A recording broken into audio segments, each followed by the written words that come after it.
প্রত্যেকটা মানুষের জীবনে একটা স্বপ্ন, তার একটা নিজস্ব ঘর থাকবে। এইটা এখন আর কোনো বিলাসী প্রোডাক্ট না, সে নিড। ওই বছরের ওই মাসে 21টা বিক্রি করি। তার মানে এক মাসে 21টা ফ্ল্যাট বিক্রি করেছে। আপনি ওন করতেছেন 135 বিঘা জমি, আর এই অফুরন্ত আকাশ, আর আপনার কাছে স্যার আমরা শুধু বিক্রি করতেছি স্যার পিওর অক্সিজেন। আচ্ছা, সেলস বড় নাকি মার্কেটিং বড়? সেলসের গুরু হচ্ছে মার্কেটিং। মার্কেটিং এর কাজ হচ্ছে পুরো জিনিসটাকে এমনভাবে উপস্থাপন করা, গ্রাহক যেন ইমপ্রেস হয় এবং এটার ব্যাপারে যেন এগিয়ে আসে প্রতিষ্ঠানের কাছে, আমি এটা নিতে চাই। এই নিতে চাওয়ার কমিউনিকেশনটা, বাকি কাজটা করে সেলস। আমরা দেখি যে অনেক রিয়েল এস্টেট কোম্পানি খুব চটকদার বিজ্ঞাপন দিয়েছে এবং সে বিক্রি করতে চায়, ক্লায়েন্টের কাছে টাকাও নিচ্ছে, কিন্তু একই ফ্ল্যাট হয়তো 3 জনের কাছে বিক্রি করে ফেলছে। এটা আমাদের দেশে একটা মানুষের পার্সোনাল কম টাকায় কিছু নিতে পারলেই মনে হয় আমারটা ভালো। More than 1000 real estate company আছে যারা রিহেবের কোনো মেম্বার না। আপনাদেরকে তো মানুষ ভূমিদস্যু বলে, এই বিষয়টাকে আপনারা কিভাবে দেখেন?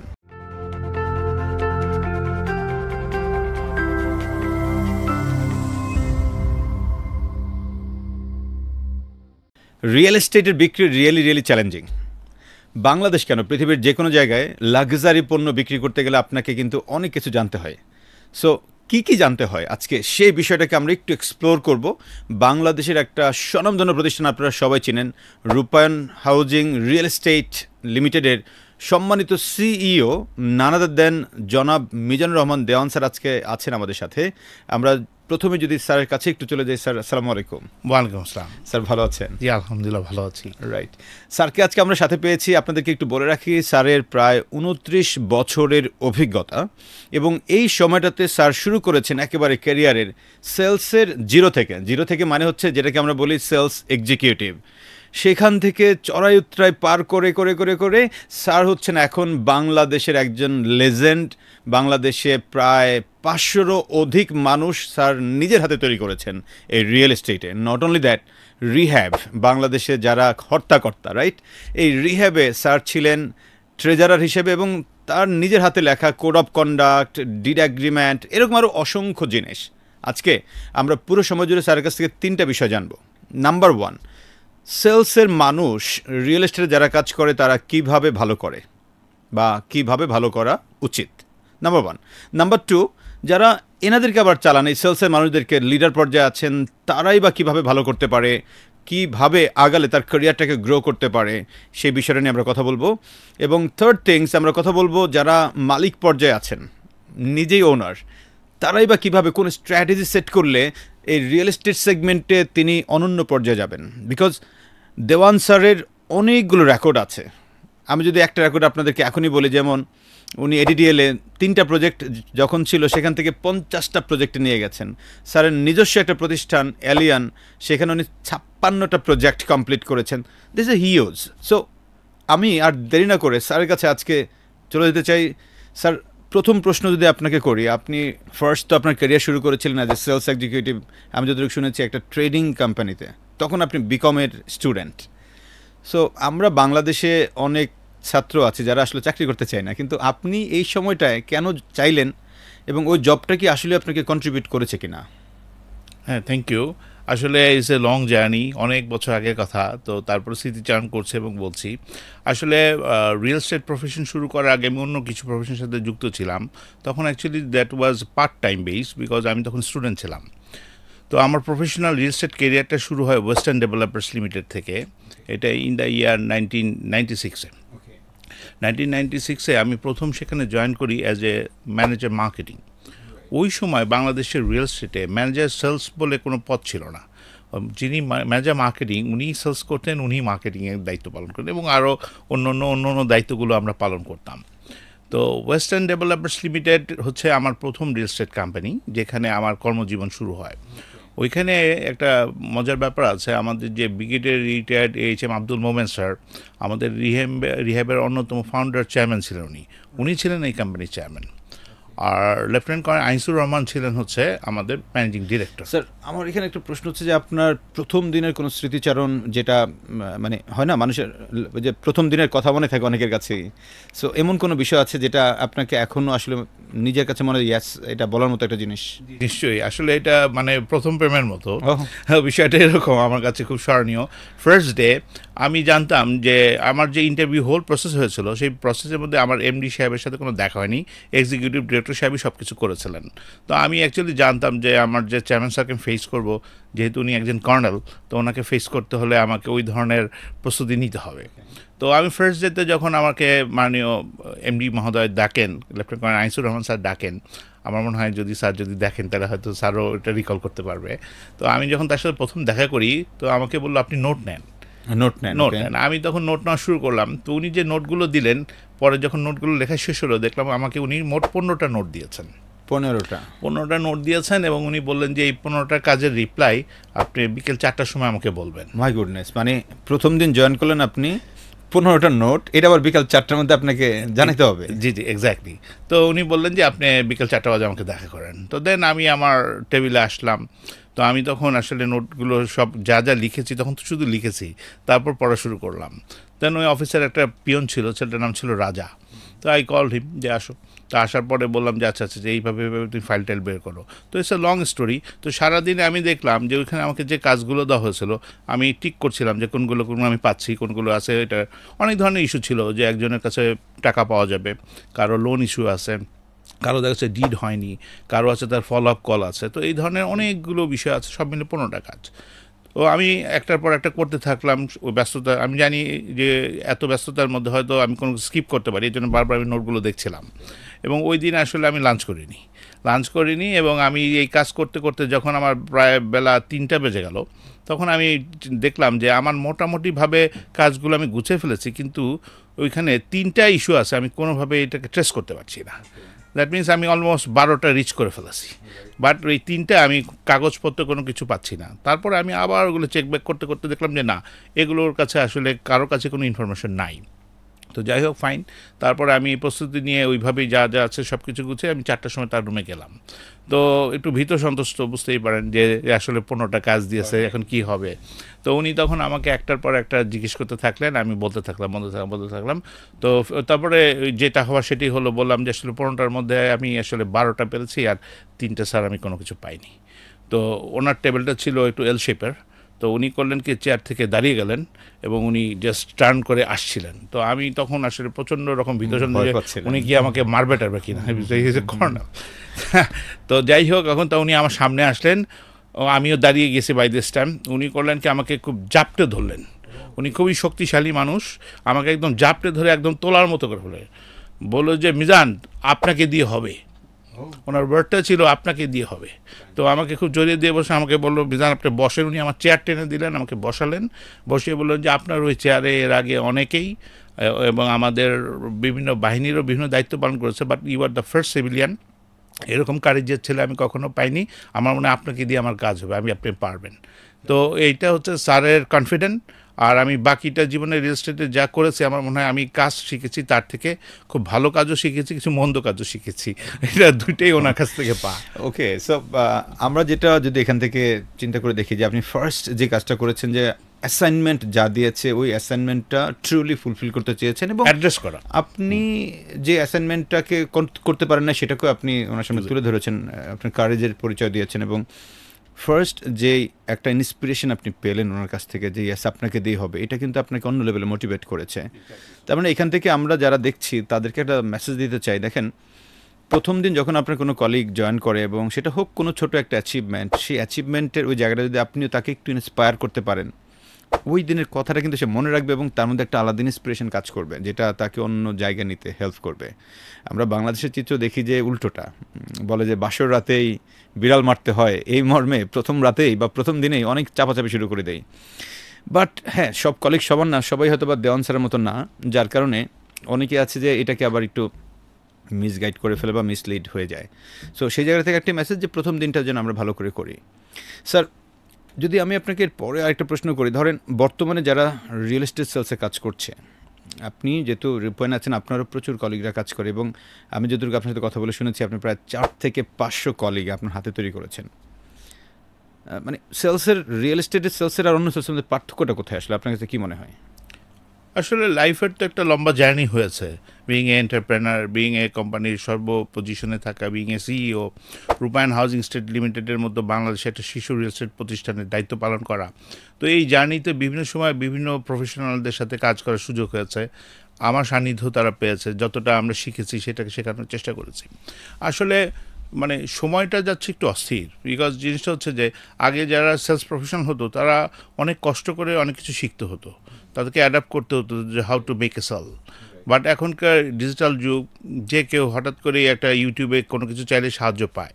বাট যা কিছুই আমরা পাই না কেন, সেলসম্যানশিপটা পুরো ফ্রম দ্য হার্ট, তার ভিতর থেকে আসতে হয় এবং তাকে অ্যাসেস করার মতো ক্যাপাসিটি তাকে বিল্ড আপ করতে হয় একজন। এবং সবচেয়ে গুরুত্বপূর্ণ বিষয় হচ্ছে একজন যে সেলস প্রফেশনাল, সে যদি শুধু চিন্তা করে আমি I am a sales professional only, it's not like that. তাকে হোল দেশের খবর রাখতে হয়, সারা বিশ্বের খবর রাখতে হয়, ইকোনমিক ট্রেন্ডের খবর রাখতে হয়, এন্টারটেনমেন্ট জগতের খবর রাখতে হয়, ক্রীড়াঙ্গনের খবর রাখতে হয়। কারণ কি, আমার কাস্টমার বেলটা তো সবাই, রাইট। তো দ্যাটস ওয়াই এটা কোনো পার্মানেন্ট কোনো সেগমেন্টের জন্য তৈরি না। নাম্বার টু হচ্ছে যেটা হচ্ছে যে এইটা এখন আর কোনো বিলাসী প্রোডাক্ট না, ইটস এ নিড। বিকজ প্রত্যেকটা মানুষের জীবনে একটা স্বপ্ন, তার একটা নিজস্ব ঘর থাকবে, একটা আবাসস্থল থাকবে, যে কারণে আমাদেরকে অ্যাড্রেস করতে হয় সবাইকে। বাট ভেরি ট্রু, আমাদের যে দেশের যে জমির মূল্য, যার কারণে আমরা লো কস্ট আসলে করতে পারি না। বিং এ রূপায়ণ মনে করেন আমরা কী করি, আমরা একটা হাই এন্ড প্রোডাক্ট তৈরি করি, mid range and standard product তৈরি করি। আমরা চেষ্টা করি সমাজের সকল শ্রেণীর মানুষকে অ্যাড্রেস করার জন্য। বাট সমস্যা হচ্ছে ছেলেপেলেদের যে বিষয়টা বললেন হচ্ছে, ভালো ছেলে যে তৈরি হচ্ছে না তা না, আমাদের হাতে তৈরি করা বিভিন্ন ছেলেপেলে কিন্তু বিভিন্ন কোম্পানিতে খুব ভালো ভালো পজিশনে তারা আছে। তা ওভার দ্য ইয়ার তারা নিশ্চয়ই তারা ভালো করেছে, অথবা তাদের বেসিকটা ভালো ছিল। এখন জিনিসটা হচ্ছে কি, একটা ছেলে এক প্রতিষ্ঠান থেকে আরেক প্রতিষ্ঠানে যেতে পারে, তো প্রথমেই তো জানতে হবে আসলে ওই প্রজেক্টে কোম্পানির প্রোডাক্ট লাইনটা কী, প্রোডাক্টগুলো কী বলতে চাচ্ছে, অথবা প্রোডাক্টগুলো তার দেখা আছে। যদি ওনার প্রোডাক্ট নলেজটা প্রপারলি না থাকে, উনি এক্সপ্রেস করতে পারবে না। আর বাকি যে ফেনোমেনাগুলো আছে সব কিছু ঠিক, কিন্তু বর্তমান সময়ে যেটা দেখা যাচ্ছে, আমাদের সময় যখন আমরা কোর্স সেল করতাম, তখন দোজ হু আর বায়ার টিজি ছিল, তাদের মধ্যে সমাজে একটা রেসপেক্টেবল পজিশন ছিল, খুব সম্মানিত ব্যক্তিগুলোই প্রথম সারিতে তারা প্রপার্টিগুলো কিনেছিল। তখন সমাজে কারা সম্ভ্রান্ত না এটাও কিন্তু চেনা যেত। কিন্তু এখন কার কাছে টাকা আছে এটা বোঝা খুব মুশকিল। এখন কোনো যে আপনি ধরুন কোনো এলিট ক্লাসের কাছে টাকা আছে, বিষয়টা তা না, টাকা এখন যে কেউর কাছেই আছে। সো দ্যাট আমাদের সেলস প্রফেশনালদের প্রতি তাদের যে রেসপেক্ট, এটাও সাম এক্সপেক্টে আমরা অনেক ক্ষেত্রে দেখি না। যেখানে এই যে পারস্পরিক যে একটা শ্রদ্ধাবোধ, ওই জায়গার অস্থিরতার কারণেও কিন্তু সেলস প্রফেশনালরা অনেক ক্ষেত্রে বুঝতে পারে না whether is a real TG or not, whether he buy or not. এই কারণে এইটা ছেলেপেলের অ্যাসেস করার বিষয়টাই বর্তমান সময়ে যেটা দেখতে পাচ্ছি হোল জার্নিতে, ছেলেপেলেদের কাছে অনেক সময় পাই না। দেখা গেছে সে এমন একটা সময় সে বলতেছে যে এটা সেল হবে, বাট ফাইনালি অ্যাসেস করে দেখা যায় যে উনি সেলেতে অনেক দূরে আছে, বিকজ এই হোল জার্নিতে সে অ্যাসেস করতে পারেনি যে সে আসলে কি রিয়েল বায়ার কিনা। আপনি যেটা বললেন তাহলে একটু সামারাইজ করে, আমি ফার্স্ট বললেন যে তাকে হার্ট থেকে কাজ করতে হবে বিং এ সেলস প্রফেশনাল, এবং সব ধরনের মানুষের সঙ্গেই তার কানেকশন রাখা ওর খবর রাখা, সেই জিনিসটা মেনটেন করা। সেকেন্ড ওয়ান হচ্ছে যে ওনার প্রোডাক্টের নলেজটা খুব বেশি দরকার পড়বে এবং সেই প্রোডাক্ট সম্পর্কে জানতে হবে তার। আরেকটা খুবই গুরুত্বপূর্ণ বিষয় হচ্ছে একজন সেলস প্রফেশনালকে চিন্তা করতে হবে যে আমি শুধু প্রতিষ্ঠানের না, আমি ওই গ্রাহকেরও। This is the very important. আমাদের ছেলেপেলেরা এখন যেটা করে, তারা শুধু এক্সপ্রেস করতে চায়, রাদার লিসেন, তা গ্রাহকের কাছ থেকে শুনতে চায় না। তো যিনি কিনতে এসছেন ওনার অনেক না বলা কথা আছে, অনেক জানার আগ্রহ আছে। তো আমরা যদি তাদেরকে বলার সুযোগটা প্রথমে দিই, বিং এ অ্যাটেন্টিভ লিসেনার, দেন আমরা যদি তাকে করি, এইটা আসলে আমরা এখন যেটা মনে করি যে ধরেন বর্তমান সময় যেটা মনে করি, একজন যদি কোনো প্রপার্টি সার্চ করছেন, দ্যাট মিনস সেই হচ্ছে আমার কাছে এমন একজন কাস্টমার অথবা এমন একজন টিজি, বাকিটা ডিপেন্ড করছে আমার উপরে, but he is want to do something for his family. তো আমাকে প্রথম হচ্ছে যে তার ওই আস্থার জায়গাটাকে আসতে হবে। আমার কনভারসেশন কমিউনিকেশনে যে ওয়ান্স হি ট্রাস্ট মি, আমার অ্যাপিয়ারেন্সে যদি সন্তুষ্ট হয়, সব কিছু তাহলে একটা জার্নি যেতে পারে, যে জার্নিটা সেল দিতে পারে। রাইট স্যার, তার মানে আপনি এখানে আরও একটা জিনিসকে অ্যাড করলেন, আমি ফাঁকতে একটু বলে রাখি, টিজি মিনস, যারা অনেকে হয়তো দেখবেন, টিজি মিনস হচ্ছে টার্গেট কাস্টমার, মেইনলি সেটাকে বুঝিয়েছে।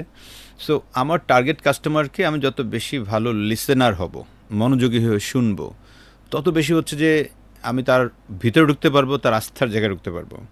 At the same time sir একটা কথা বলেছেন, অ্যাপিয়ারেন্স, বিকজ আপনার অ্যাপিয়ারেন্স একটা অনেক বড় ফ্যাক্টর। অ্যাপিয়ারেন্স মিনস এখানে যে আপনি খুবই অনেক দামি পোশাক পরতে হবে ব্যাপারটা হয়তো বা তা না, বাট আপনার ফেশিয়াল এক্সপ্রেশন, আপনি যা পড়ছেন পরিচ্ছন্ন পড়ছেন কিনা, আপনার কথাবার্তায়, ভদ্রতায়, মার্জিত, এই বিষয়গুলোকে একটু ওভারঅল অ্যাপিয়ারেন্সের মধ্যে ধরা হয়, রাইট স্যার? এক্স্যাক্টলি। যেমন আমি আমার এই কেরিয়ারের অনেক ট্রেনিং সেশন যেহেতু করি, ছেলেপেলেদের বলি সেলসের একটা আমার নিজস্ব একটা অ্যাব্রিভিয়েশন আছে। সেলসের প্রথম অ্যালফাবেটটা হচ্ছে S. S mean smart. You got to be smart, whether you black or white, whether you religiously different, but Fantastic. আপনাকে you got to be carry yourself as a smart, Right. because আমার যদি ওই প্রেজেন্টেশনটা না থাকে আমি হয়তো এন্ট্রিটা পাবো না। রাইট। তারপরে এই যে এতে হচ্ছে active, you Active. Got to be active প্রত্যেকটার জন্য। ক্লায়েন্টের রেসপন্সটা, তার কোয়ারিগুলো, কোম্পানি আমার কাছে কী চায় সেগুলো, I got to be active. তো এইভাবে অ্যাব্রিভিয়েশন প্রত্যেকটাই আমার কাছে ব্যাখ্যা করা আছে। আমার ছেলেপেলেরা জানে যে আমার এসএলসের ব্যাখ্যাটা কি। স্যার বাকিগুলো কি আমাদেরকে একটু বলার সুযোগ হ্যাঁ, আছে কিনা এখন? এতে এল এল যেটা, রাইট স্যার। এলটা হচ্ছে loyal. Loyal. Loyal okay. Loyal হচ্ছে গিয়ে মনে করেন যে আমি আপনার প্রতিও লয়াল, আমার কোম্পানির প্রতিও লয়াল। দুইটা ওয়ান্স আপনি যদি দেখেন আমি আপনার প্রতি loyal, you got to be sympathetic to me, যে না ও তো আমার জন্য কাজ করছে। Right. কোম্পানি দেখে যে আমি তার প্রতি লয়াল, আমি তার জন্য কাজ করছি, এটা লয়াল। Right. তারপরে অ্যালফাবেটটা কি? ই। ইতে হলো ফাইনালি আবার ইফিশিয়েন্ট। এফিশিয়েন্ট হচ্ছে কি, কাজ করি অনেক করি কিন্তু প্রপারলি করি না, ইফিশিয়েন্টলি অ্যাডজাস্ট করতে পারি না, ক্লায়েন্টকে রিড করতে পারি না। আমার আসলে সারাদিনের যে কোর জব ছিল ওটাকে আমি সারাদিন শেষে আমি একটা ফাইনাল অ্যাসেসমেন্ট করি না যে আজকে সারাদিনে আমার অ্যাচিভমেন্টটা কী, কালকে আমি কি করব, আসলে আমি কি সামনে এগিয়ে গেছি না পিছনে আছি। এই ইফিশিয়েন্টলি আমি নিজেকে মানে অ্যাসেস করি না, ক্লায়েন্টকে ইফিশিয়েন্টলি অ্যাসেস করি না। আমার আসলে এই 5 জনের মধ্যে কে ফ্রন্টে আছে একদম নাম্বার 1, কে আমার ইমিডিয়েট সেল হতে পারে, কে আমার একটু সময় লাগতে পারে, এফিশিয়েন্ট অ্যানালাইসিস। লাস্টে হচ্ছে এস। লাস্টে আবার এস। এই এস হচ্ছে সার্ভিস। Service. সার্ভিস মানে হচ্ছে আমি বিক্রি করে, this is not about the journey. আমার এই সার্ভিসটা তার প্রতি বজায় রাখতে হবে যাতে উনি আমার কাছে আবার আসেন, ওনার অন্য কারো বন্ধু বান্ধব অথবা নিজের জন্য আবার আসেন, আমার সার্ভিসটা বজায় রাখতে হবে। This is all about the sales alphabetic journey. Real estate সেলসের দেওয়ান স্যারের যেই সিনোনিমটা সেলস, তাহলে যদি আমরা এটাকে এক কথায় বলতে চাই, S for smart, A for active, L for loyal, E for efficient এবং ফাইনালি এস ফর সার্ভিস। এই বিষয়টা মেনটেন করতে পারলে আপনি সেলসে স্পেশালি রিয়েল এস্টেটে ভালো করবেন, রাইট? আরও শোনার জন্য আমরা সাথেই আছি স্যারের। স্যার আপনার কাছে আমার আরেকটা প্রশ্ন, সেটা হচ্ছে আপনার একটু রেকর্ড শুনতে চাই।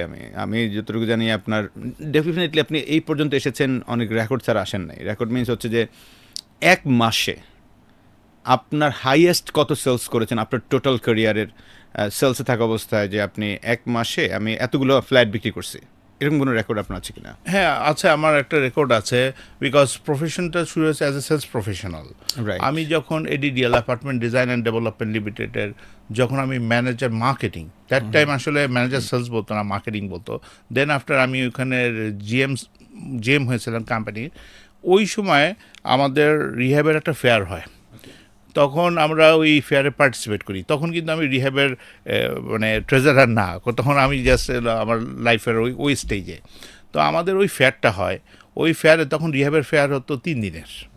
তো তখন এমন একটা পজিশন ছিল, ফেয়ারে ক্লায়েন্টকে অ্যাটেন্ড করি, ওই ক্লায়েন্টকে নিয়ে গাড়ি নিয়ে আবার ধানমন্ডিতে আসি, প্রজেক্ট ভিজিট করাই, আবার এই করি। তো ওই মাসটাতে ওই ফেয়ারে বিক্রি করি ইনস্ট্যান্ট 11টাই ফেয়ারে, ওই 3 দিনের স্লটে বিক্রি করি 11টা প্রপার্টি। আর বাকি যে সময় যেগুলো ফলো আপ ক্লায়েন্ট থাকে আরও 10টা বিক্রি করি। টোটাল 21টা? হ্যাঁ টোটাল 21টা। ওই মাসে, ওই বছরের ওই মাসে 21টা বিক্রি করি। ওইটা বিইং এ সেলস প্রফেশনাল হিসেবে আমার ক্যারিয়ারে হায়েস্ট। তার মানে এক মাসে 21টা ফ্ল্যাট বিক্রি করেছেন? জি, বিশাল ঘটনা এটা। সো এক মাসে 21টা ফ্ল্যাট বিক্রি করেছেন, নিশ্চয়ই স্যার আপনার অনেকগুলো সেলসের টেকনিক্স, স্ট্র্যাটেজি, যেগুলো অলরেডি আপনি অনেকগুলো বলেছেন, হয়তো আমরা আরও কিছু শুনবো। আমি স্যার এবার আপনার কাছে একটু যেতে চাই এটার পাশাপাশি, যে আপনি তো প্রথমে ওয়েস্টার্ন বিল্ডার্সে ছিলেন, ওয়েস্টার্ন ডেভেলপার্সে ছিলেন, এরপরে আপনি গেলেন রূপায়ণের জার্নিটাতে আসলে আপনার কেন হলো, বা আপনি ওয়েস্টার্ন থেকে রূপায়ণে যখন শিফট করলেন কীভাবে গেলেন? আসলে ওয়েস্টার্নে যখন ছিলাম প্রায় 3 বছরের মতো সময়, তখন একটা সময় আমার কাছে একটা ফোন আসে। আমার খুব সম্মানিত, আমাদের রিয়েল এস্টেট আইকন বলা যায়, আমাদের শাহাদাত সেলিম স্যার, উনি আমাদের রূপায়ণ গ্রুপের অ্যাডভাইজার। তো এখন স্যার একদিনকে আমাকে বলে যে একদিন দেখা করো। তো আমি তখন স্যারের সাথে দেখা করতে যাই। তখন এটা হচ্ছে রহমান মেনশন ছিল, মতিঝিলের একটা বিল্ডিং, ওইটা তখন আমাদের রূপায়ণের হেড অফিস ছিল। তো তখন ওই সময় যখন আমি কথা বলছি 2001 সালের ঘটনা বলছি। তো স্যারের কাছে আমি যাই, যাওয়ার পর দেখা করার পরে বললো যে, স্যার বললো যে আমি তো এইখানকার দায়িত্ব নিয়েছি, আমি এখানে জয়েন্ট ম্যানেজিং ডিরেক্টর, আর আমাদের সম্মানিত মুকুল স্যার হচ্ছেন তখন ম্যানেজিং ডিরেক্টর। তো বলতেছে আমরা একসাথে কাজ করছি, যে তুমি আসো, তুমি আমাদের সাথে কাজ করো। তো স্যারের সাথে একটা কনভারসেশন লেভেলে একটা পর্যায়ে উনি বলেন যে ঠিক আছে, তুমি তোমার সিভি টিভি দিয়ে দাও, এটা তাড়াতাড়ি তোমাকে আমি অনবোর্ড করতে চাই। তো আমি তারপর 2-3 দিনের মাথায় স্যারের সাথে কমিউনিকেট করে সব দিয়ে দিই। তো উনি তখন আমাকে একটা ফাইনালি একটা কথা বলে যে জান, সব ঠিক আছে, একটা জিনিস সিদ্ধান্তটা একটু অন্য হবে, যে বর্তমানে তো ওয়েস্টার্নে তুমি ম্যানেজার, কিন্তু তোমাকে একটু স্টেপ ডাউন করতে হবে।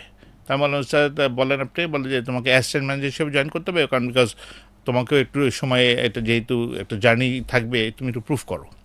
তো আমি বললাম আচ্ছা ঠিক আছে স্যার। তো তখন এইটা আমার লাইফের, এটাও আমি একটা জিনিস স্যার আপনি শিখেছি। ম্যানেজার থেকে অ্যাসিস্ট্যান্ট ম্যানেজারে ড্রপ ডাউন করলেন, আপনার মানে মানলেন, আমরা তো অনেক সেলসের লোক মানতে পারি না তো এটা। এইখানে আসলে এটা বললাম, এটা হচ্ছে আদর্শ কিংবা সম্মান।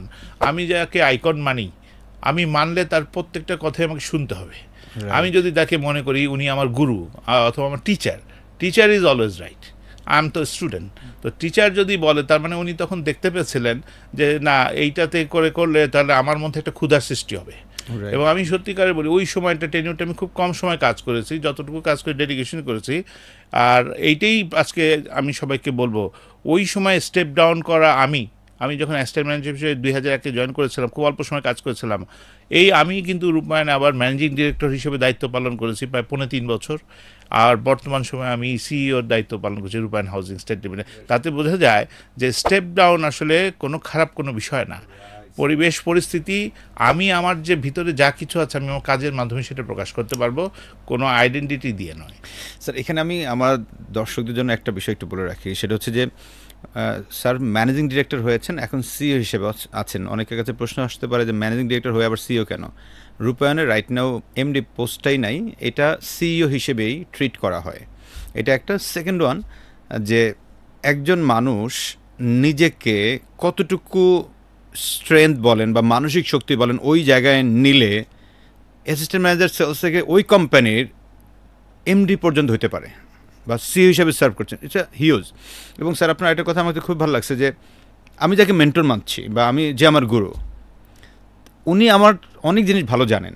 সো উনি যদি আমাকে বলেন যে ইয়াস ডু ইট, কোনো রকম ঝামেলা স্যার এটা করে ফেলা দরকার, বিকজ আমি তাকে তো অলরেডি মেনেছি, যেহেতু না মানলে সেটা ভিন্ন কথা। সো যেহেতু মেনেছি, সেই হিসেবে সেই জিনিসটা করা খুব যৌক্তিক। এবং যদি নাও করতে চাই, সেক্ষেত্রে ওনার সঙ্গে কথা বলা, ওনার সাথে ক্লারিটি নেওয়া কেন আমার করা দরকার, হয়তো উনি হয়তো সেই জায়গাটা আরেকটু ক্লিয়ার করে দিবে, যেমনটা আপনাকে করেছিল। এবং আপনি তখন পোলাইটলি সেখানে জয়েন করেছেন এবং আপনি আজকে অনেক বড় জায়গায় গিয়েছেন, রাইট? সো স্যার আপনাকে যদি আমি এবার আরেকটা প্রশ্ন করতে চাই, যে আপনি সেখান থেকে পরবর্তীতে এডিডিএলে জয়েন করলেন। সো এডিডিএলে আপনি জয়েন করে সেখান থেকে একবারে ম্যানেজার সেলস থেকে হয়ে গেলেন আস্তে আস্তে জিএম পর্যন্ত। তো সেলস আর মার্কেটিং বাংলাদেশে এখনও না একটা কনফিউশন আছে। আমি রিসেন্টলিও কোনো একটা কোম্পানিতে জব মানে ট্রেনিং করাতে গিয়েছি, দেখি যে সেলসের কাজ করতেছে কিন্তু ডেজিগনেশন দিয়ে রাখছে marketing. What is the difference between sales আর মার্কেটিং?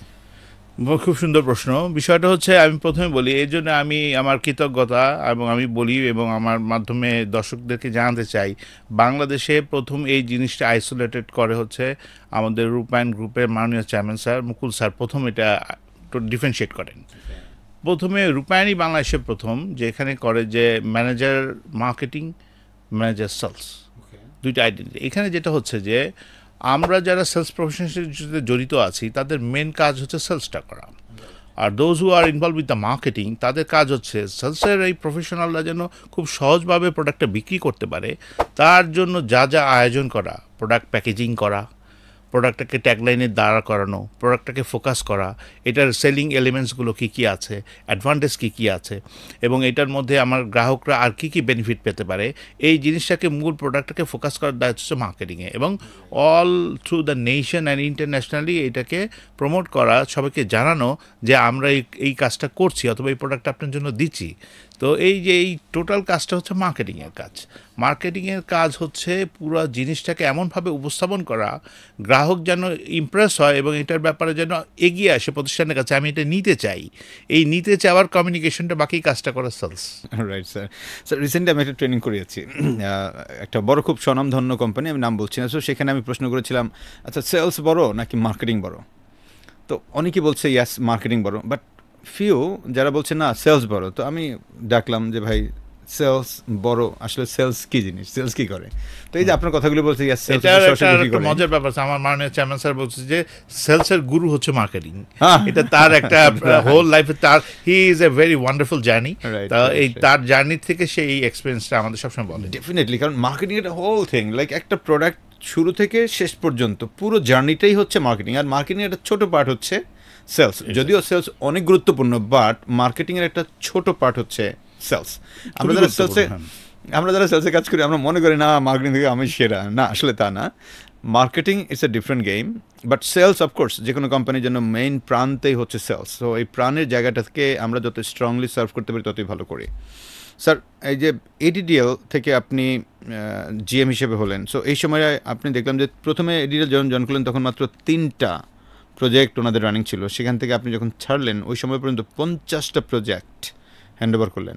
সো 3 থেকে 50টা প্রজেক্টে যাওয়ার জার্নির যদি আপনার কাছে একটু শুনতে চাই, কীভাবে গেলেন? এটা খুব মজার একটা স্টোরি আছে। সেটা হচ্ছে যে আমি তো আসলে ল্যান্ড নেগোসিয়েটর না, আমার মেইন কাজ হচ্ছে সেলস। ওই সময় আমি মার্কেটিংটা করে অ্যাজ সেলস করতাম। তো এডিডিএল এর যিনি মেন কান্ডারি ছিলেন ল্যান্ড প্রকিউরমেন্টের, ওনার নাম মিস্টার খান। উনি স্বাস্থ্যগতভাবে খুব মোটাসোটা ছিলেন। তো একদিন সন্ধ্যার সময় অফিস ছুটির পরে তো উনি আমাকে বলে, ওনার গলার ভয়েস খুব লাউড ছিল, উনি বললো যে মিজান সাহেব আপনি এখন আমার সাথে যাবেন। তা আমি বললাম যে আপনি কোথায় যাবেন? তো বললো যে এরকম ধানমন্ডিতে একটা বাসায় যাব, আজকে আমি আপনাকে সাথে নিয়ে যাবো। আমাকে কেন? করলো এই জমিটা 1 বিঘা জমি, এটা ধানমন্ডি 3-এর, এই জমিটা খুবই ইম্পর্টেন্ট। তো আমি তো আউট অফ নো হেয়ার আমি মনে করছি ঠিক আছে চলেন যাই। তো ওনার সাথে গেলাম, ওই বাসায় গেলাম। তো বাসায় যাওয়ার পরে এখন যখন ওই ল্যান্ড ওনার আসলেন, কনভারসেশন শুরু হলো, এখন খান সাহেব আর কোনো কথা বলেন না। তো ওনার একটা বাতিক ছিল, কথা বলতে উনি ঘুমিয়ে পড়তেন। তো আমি যখন দেখলাম যে উনি এরকম ঘুমিয়ে পড়ছেন, then I start talking with the land owner. আমি তার সাথে কথা বলতে থাকলাম সমস্ত কিছু। তো বলার একটা পর্যায়ে সমস্ত কিছু যখন আমাদের প্ল্যান আইডিয়া শেয়ার, আমরা কীভাবে কাজ করি সব কিছু বললাম। অ্যান্ড ওই ল্যান্ড ওনার তখন বললেন যে ওকে মিজান সাহেব আমি তো মোটামুটি সব কিছুই করলাম, শুনলাম, তো দেখে আমি একটু ভেবে দেখি। তো খুব ইন্টারেস্টিং ঘটনা। তো ওই সময় তার যে বড় মেয়ে, তখনও উনি এখানে এসে কি জয়েন করেন একটা পর্যায়ে। সে কথাবার্তা বলার পরে উনিও আমার যে কনভারসেশন অ্যান্ড কমিউনিকেশন সব কিছু ওনাদের সাথে হয়। তো আমি সাম এক্সটেন্ট ফিল করি যে উনি খুব কনভিন্স, এবং আমি তার প্রতি কৃতজ্ঞ। সম্ভবত উনি ওনার বাবাকে তখন প্রভোগ করেন যেন এই জমিটা যেন আমরা পাই। তো এবং ফাইনালি আমরা জমিটা পেয়ে যাই। পেয়ে যাওয়ার পরে তখন MD sir and chairman sir তখন এই স্টোরিটা যখন খান সাহেবের থেকে শোনেন, তখন উনি বলে যে উনি তো করেন সেলস অন্য, ওনাকে আবার আপনার এই কাজে নিয়েছেন কেন? But the company was pretty happy with that time যে না, এটা তো একটা আমরা 1 বিঘা জমি পেয়ে গেলাম। তো তারপর থেকে এই খান সাহেব করতো কি, প্রায় সময় আমাকে বলতো যে আপনি আমার সাথে যান। তো এইভাবে একটা সময় দেখা গেল ধানমন্ডির মতো জায়গায় আমরা 35টা জমি নিয়ে নিয়েছি। তো এটা বেশি দিন না, কিন্তু মানে 1.5 বছর সময়ের মধ্যে আমরা প্রায় 35টা জমি দিই। তো একটা খুব মজার সময় ছিল তখন, যেখানে urban design and development limited project থাকতো, পাশেই আমরা ADDL apartment design and development project থাকতো। তো ওই জার্নিটা এরকম হয়, এবং ফাইনালি আমরা মানে উইদিন 3 ইয়ার্সের মধ্যে প্রায় আমরা নিজস্ব বিল্ডিং সহকারে আমাদের অফিস বিল্ডিং করতে পারি, এবং মোটামুটি ব্যবসাটা তখন ওই সময় টপ 10 রিয়েল এস্টেটের মধ্যে এডিডিএল ছিল। স্যার, এখানে একটা আমার সম্পূরক প্রশ্নের মতোই, যে এই যে লিডারশিপ জার্নিটা আপনার, এই লিডারশিপ জার্নিতে লিডারদের আসলে কোন কোন গুণগুলো আপনি নিজে রপ্ত করেছিলেন, আপনার মধ্যে ডেভেলপ করেছিলেন, যেটার কারণে আপনি দেওয়ান আজকে তৈরি হয়েছেন? এটা আসলে লিডার ইজ এ লিডার।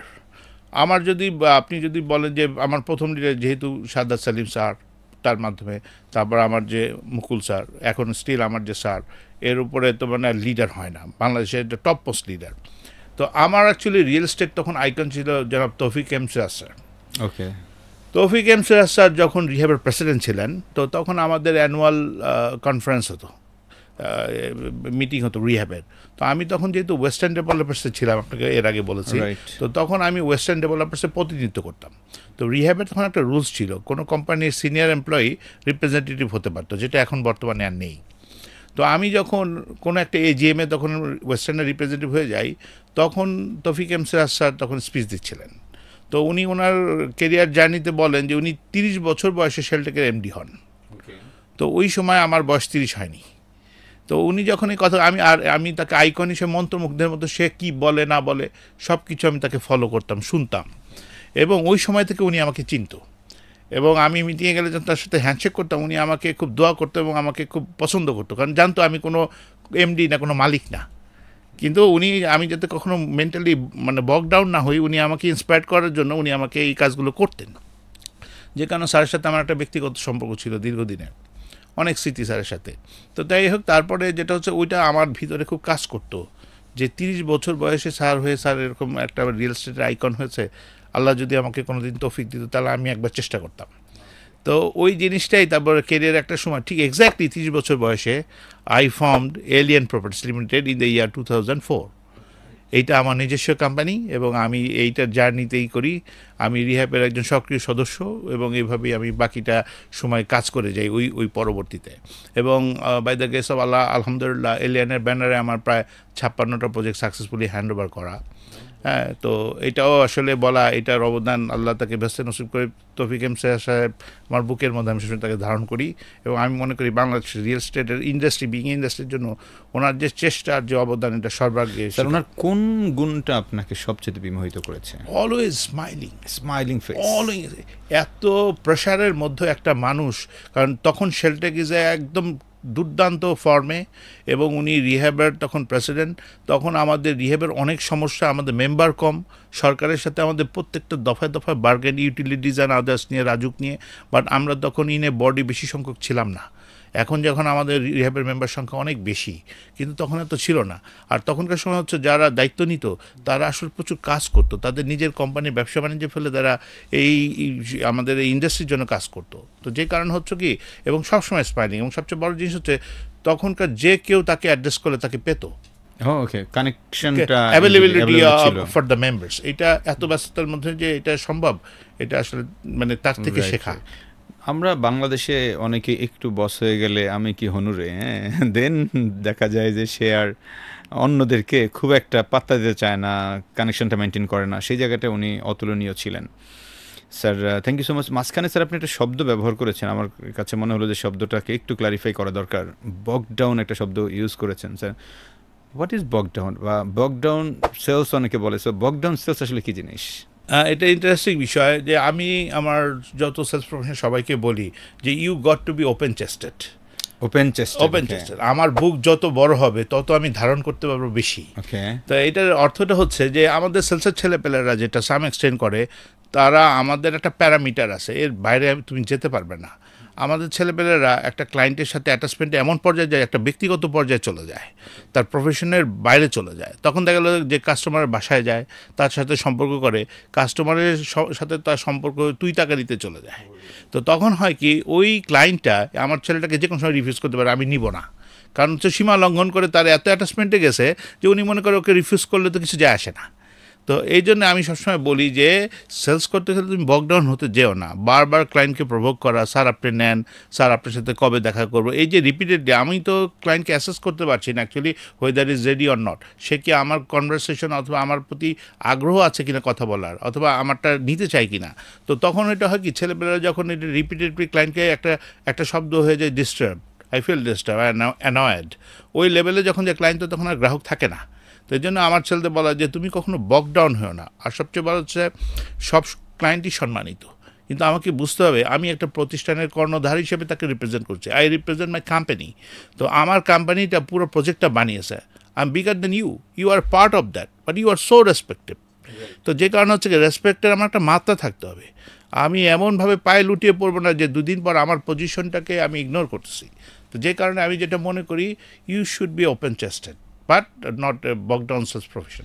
তার মানে যারা আমাদেরকে দেখছেন, বকডাউন বলতে স্যার বুঝিয়েছেন আপনি নমনীয় হয়ে, এমন নমনীয় হয়েন না যেন উনি আপনাকে তুই তু করে কথা বলতে পারে। ইভেন উনি যেন বিষয়টা কীরকম আপনাকে হেলাফেলা না করে, বিকজ প্রত্যেকটারই একটা প্রফেশনালিজম মেনটেন করা খুব খুব জরুরি। বিকজ মানুষ তাকে আসলে সম্মান করে বা তাকেই ভালোবাসে বেশি যে কিনা রেসপেক্ট করার মতো, কিন্তু যে একেবারেই লুটিয়ে পড়বে তাকে তো আসলে মানুষ অবজ্ঞা করে। এখন প্রশ্ন আপনার কাছে, আপনি কি অবজ্ঞার একজন পাত্র হতে চান নাকি একজন সম্মানের পাত্র হতে চান?